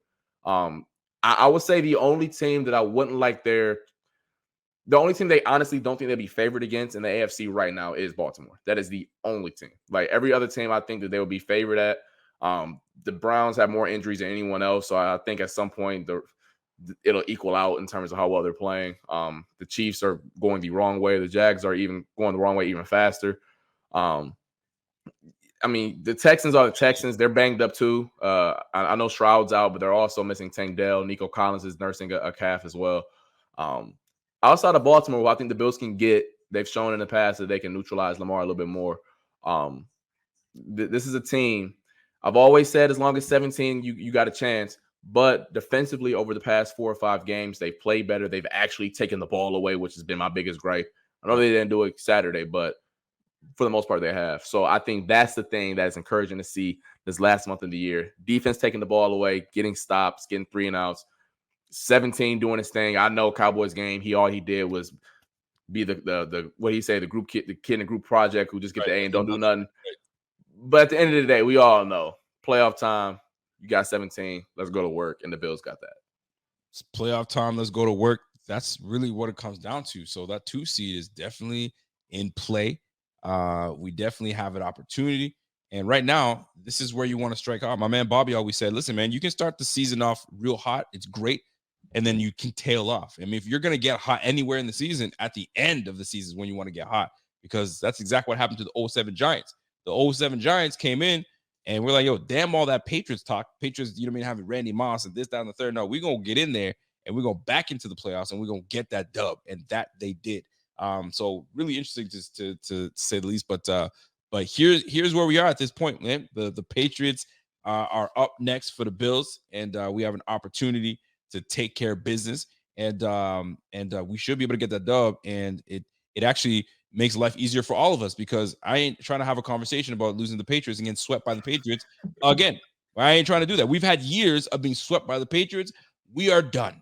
Like my man Antonio Pierce said, enough is enough. All right, let's handle business the way we need to handle business, and let's get the heck out of here and get that dub. And then we go into the rivalry game, because right now the rivalry is back up.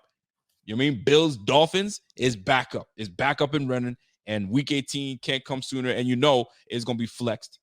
It's going to be flexed, whether it's going to be a Monday night game, Sunday night game. I don't know which one I'd rather. I don't know. I think the Bills are better Sunday night, guys. Are we better Sunday night or Monday night? Because we gotta make sure that we have the advantage in a way. We got to make sure. But we'll see how that all plays out. But ladies and gentlemen, that's it for me and Carl right now, because I got a few things I got to touch on the back end. Carl Jones, always love. We're going to keep doing this. We're going to keep rocking out. Let the people know what you're working on, because I'm sure you're working on a few things with you and Thad and so on and so forth. What you got coming on? Yeah, the usual for those who new to the chat or whatever.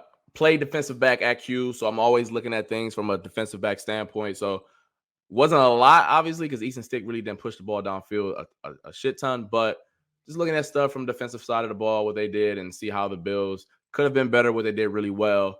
So I'll be looking at that. Usually there was some communication on the back end, especially between the safeties, that I really wasn't a fan of. But I'll dropping that tomorrow. You're going to see my thoughts on that. And once again, I'm a big believer in, I don't know what they're doing because I'm not exactly in the room, but I use off my expertise, and that's where my opinion comes from. Well, I love every bit of it. And do me a favor, while you're in your film room, just dabble onto the offensive side of the ball and find out what's going on with Diggs. And I look at both things from a defensive back room. So I do look at the Bills offense from a DB perspective. So I am looking at, they're doing this with Diggs. They are doing this with Gabe and Kincaid. So I still look at the Bills offense. I still grade it. I just look at it from my vantage point. I really like how they get Diggs open in this way, or I don't like how they get it in. Because I know, like, oh, damn, that's a DB. That's tough, or that's easy type of vibe. 1,000%. Folks, do me a favor. Smash that like before my man Carl Jones gets out of here. I mean, they're already showing you love, man. I mean, listen, I think this is huge. I mean, Carl Jones is becoming a star, baby. He's a star before our eyes. And guess what? Before he becomes a huge mega star, we got him here first. You know what I'm saying? We're chopping it up. So he's not going to forget about us when he's big time, when he's sitting next to the Stephen A's. Never that. That's my guy, man. Ladies and gentlemen, that's my guy, Carl Jones. We'll salute to you, man. And we'll definitely get on this thing again. And hopefully we continue the good times in the winnings and all the way up to the Super Bowl, man. So we'll talk to you soon, brother. Salute to you, man. You be easy. Happy holidays. Yes, sir. Happy holidays to you as well, man. That's my guy, Carl Jones, in the building. And listen, Isn't that brother the best? I like that, man. That's that guy I mess with heavy, man. There's some people that I've collaborated with over the time. And I mean, listen, I get along with everybody. I don't got no problem. I got no beef with nobody. And there's some people that you get along with extremely well.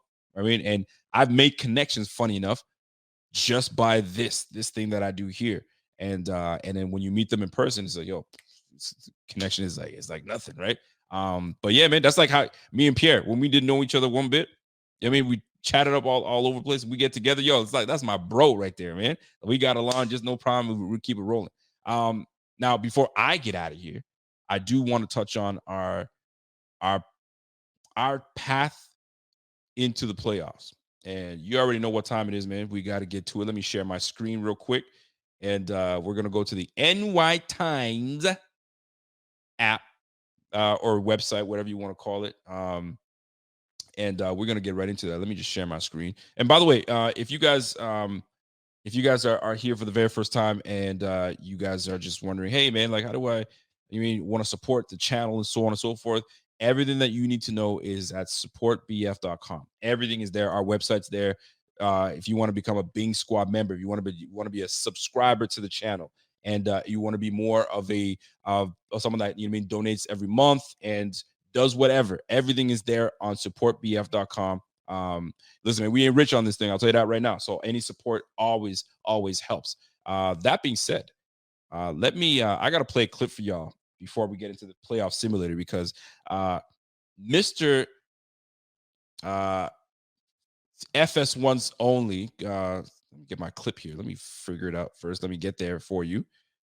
All right. Colin Cowherd had a lot to say about where these Bills stand, and I wanted to play this clip for y'all so you see what's happening. So let me play this clip for you guys, and we'll get into the playoff talk. Check this out, what Colin Cowherd had to say about these Bills. People are not paying attention. Josh Allen is the least sacked quarterback in the league. This is their best O-line.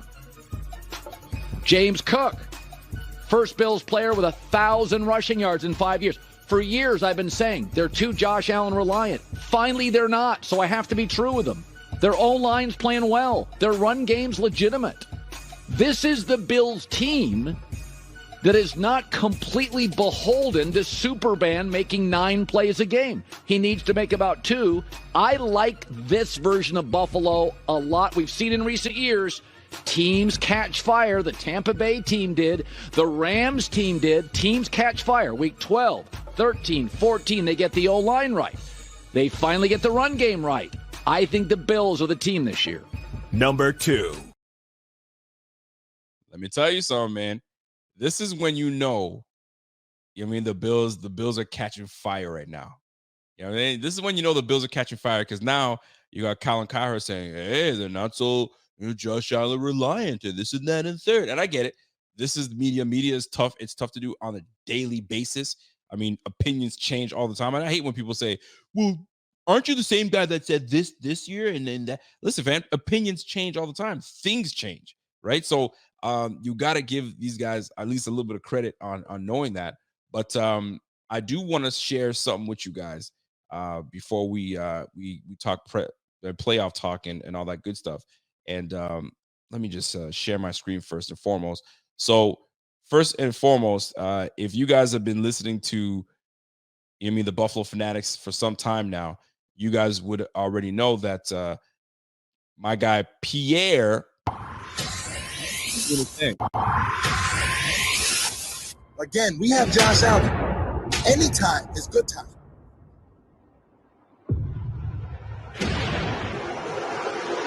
Remember who we have.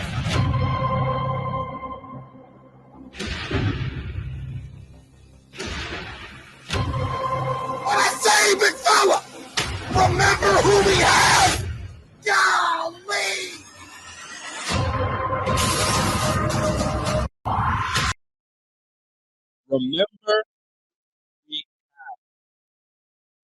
Remember who we have. Y'all need to listen. Never forget who we have. Remember who we have.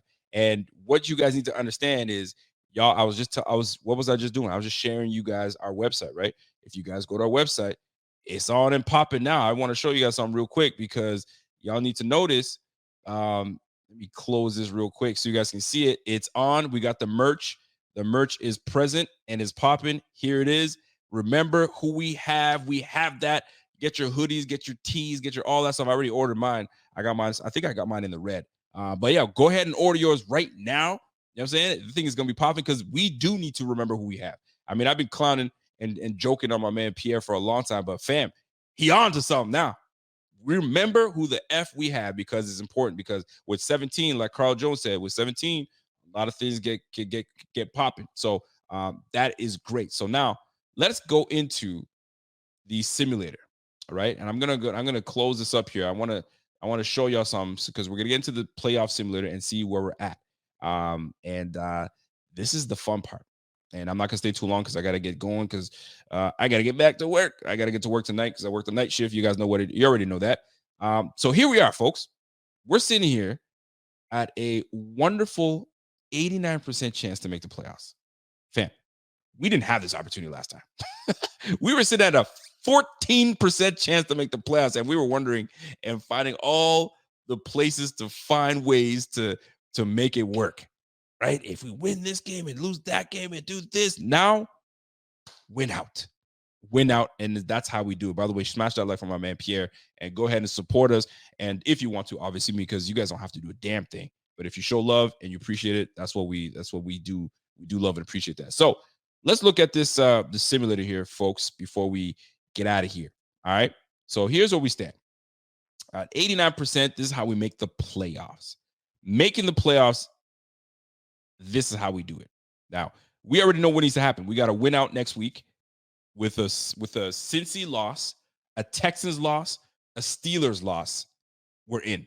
We're locked into a playoff spot. Now, whether we get the 6th seed, the 7th seed, doesn't matter. The point is, I don't care who we play.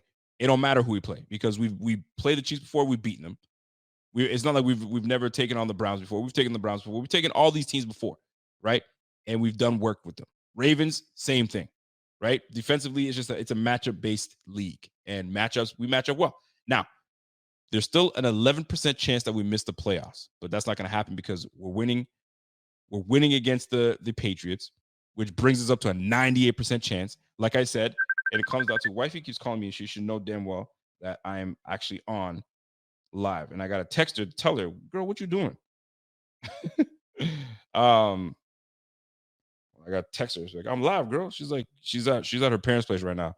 And she's like, can you call your wife and tell your girl to go home? She thinks I got somebody. Isn't that funny? Female's like, yo, why aren't you answering my phone call? Because I'm busy doing something, girl. Come on now. Now I'm about to tell her, text her, like, yo, I'm live. She's like, oh, yeah. And now she's going to come online and say, my bad, folks. I know her. Anyway, let me continue being rudely interrupted by my wife, thinking that I got somebody over. Look at that. Huh? She thinks I got a new haircut. So now she thinks I'm all horned out. Y'all better chill. But anyway, Bills, 98% chance. All right. With one win and obviously a loss. Obviously, we beat the Dolphins. We're in. But we already know that part. All right. So my thing is, how do we get the number 2 seed? That's the big one. So as of right now, getting the number 2 seed with just sitting at this week, we're at 21% chance to get it. So what has to play and what has to fall our way? So let's start like this. Let's get that win against the Patriots. Our odds don't really change as much, couple percent, few percent. And then let's jump into beating the Dolphins. Now, we beat the Dolphins. We're at a 59% chance to get the number 2 seed. However, what has to play out? This is the big one, folks. You see what's in red right there? Nothing else matters. Nothing else matters. You know what matters? This Ravens-Dolphins game. So if we win out, in order for us to get that number 2 spot, the Ravens have to beat the Dolphins. If that happens, folks, that 2 seed is ours. It don't matter what the hell happens in week 18. The Dolphins and Ravens is the crucial game. That's the crucial game. That's how we're in. That's how we get in, folks. Handle our own. Take Billy Zappi and the Patriots down. Win out against the Dolphins. And we get the number 2 seed. All right? That's how it plays out. All right? Now, I've also gotten questions saying, hold on now. What if we lose to the Dolphins? All right, let's play that scenario. What if the Bills lose to the Dolphins? So let's go back and check to see how this plays out.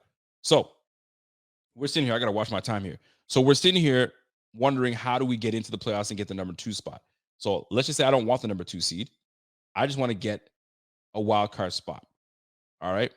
I want to get a wild card spot, and everything lines out the way we're supposed to. And they lose to the Ravens, by the way. I'm talking about they lose to the Ravens, and we still win out. We're not in, folks. We don't make the playoffs.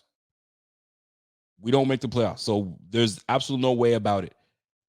There's no other ways about it. There's no other scenarios. Even if this is just us getting into the playoffs, folks. Just a wild card spot. That's how we got to get it. All right. So that's the deal. That's the deal. We just got to win out, period. Right? Bills beat the Patriots. Great. That's great and dandy. That don't mean shit. Dolphins lose to the Ravens. Great and dandy. That don't mean shit. We need to win out.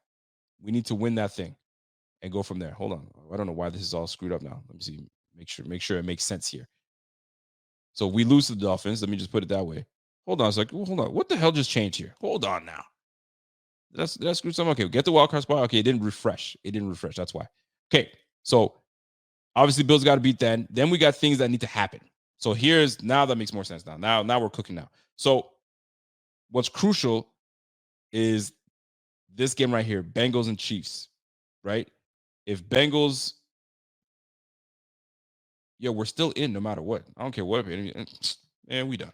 We can lose to the Dolphins, and ain't nothing gonna change. Nothing changes. So to me, that's all I need to know. So win the damn game next week, and we ain't got nothing to worry about at all. It's all about getting the 2 seed. So let me recap on how this all works out for us, folks.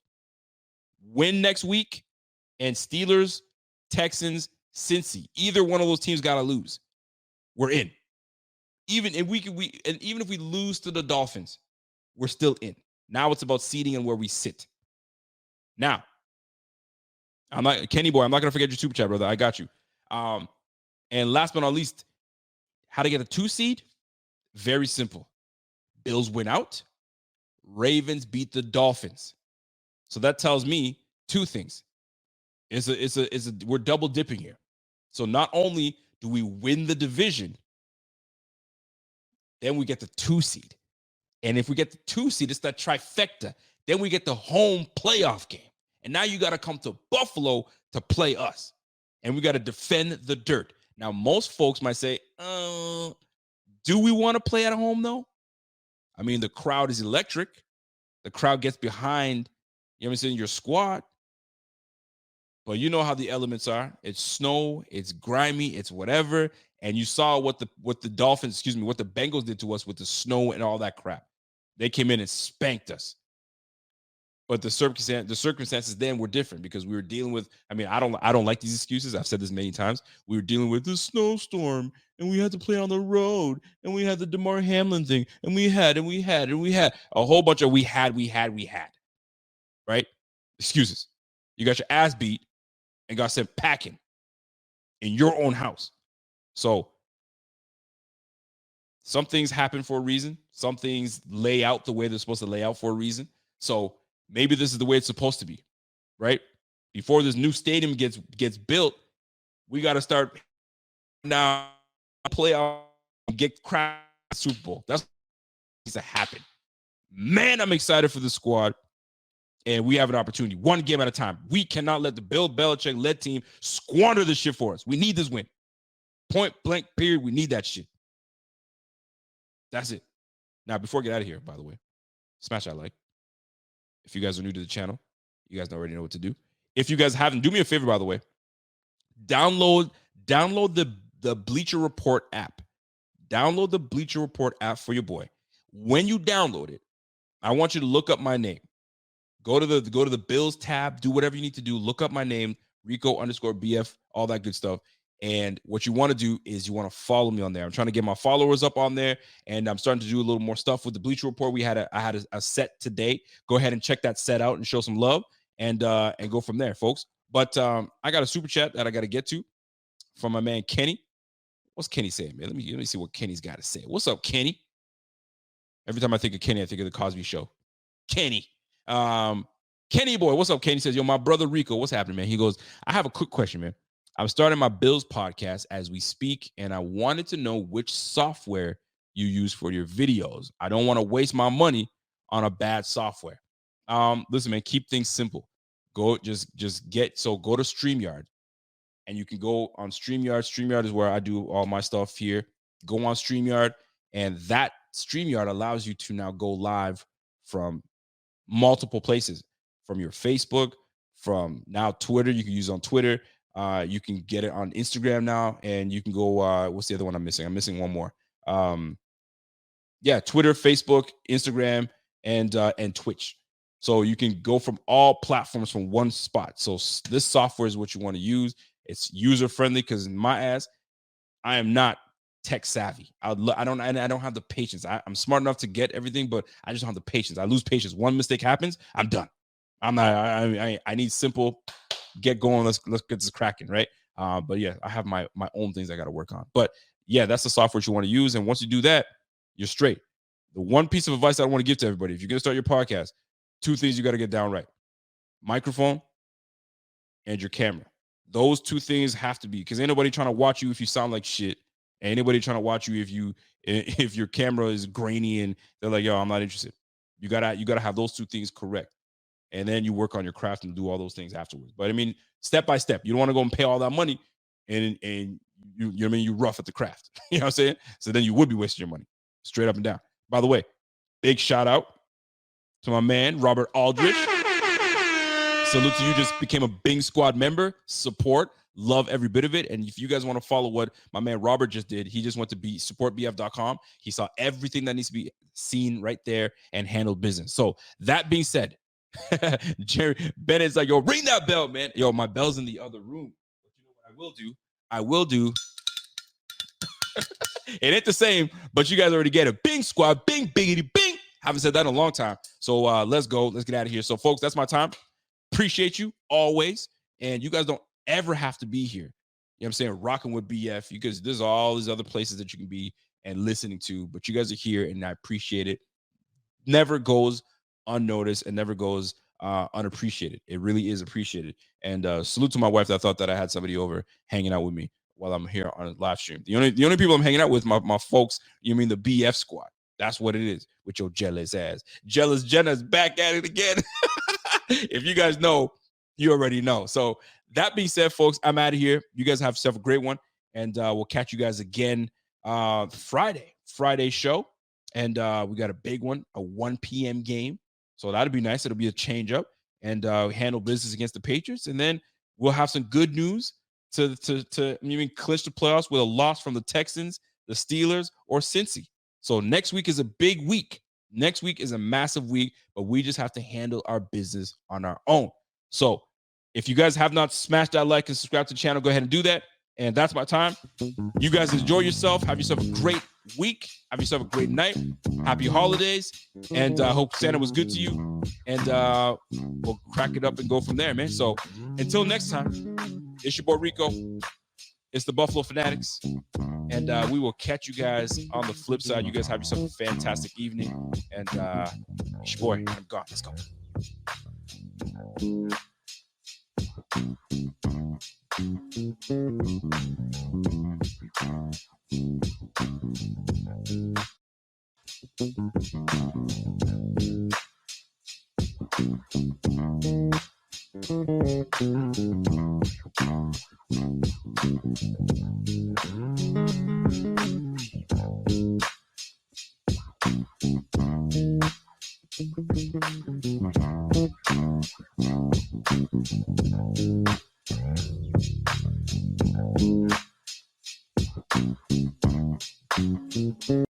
If you're a custodial supervisor at a local high school, you know that cleanliness is key, and that the best place to get cleaning supplies is from Grainger. Grainger helps you stay fully stocked on the products you trust, from paper towels and disinfectants to floor scrubbers. Plus, you can rely on Grainger for easy reordering, so you never run out of what you need. Call 1-800-GRANGER, click Grainger.com, or just stop by. Grainger, for the ones who get it done.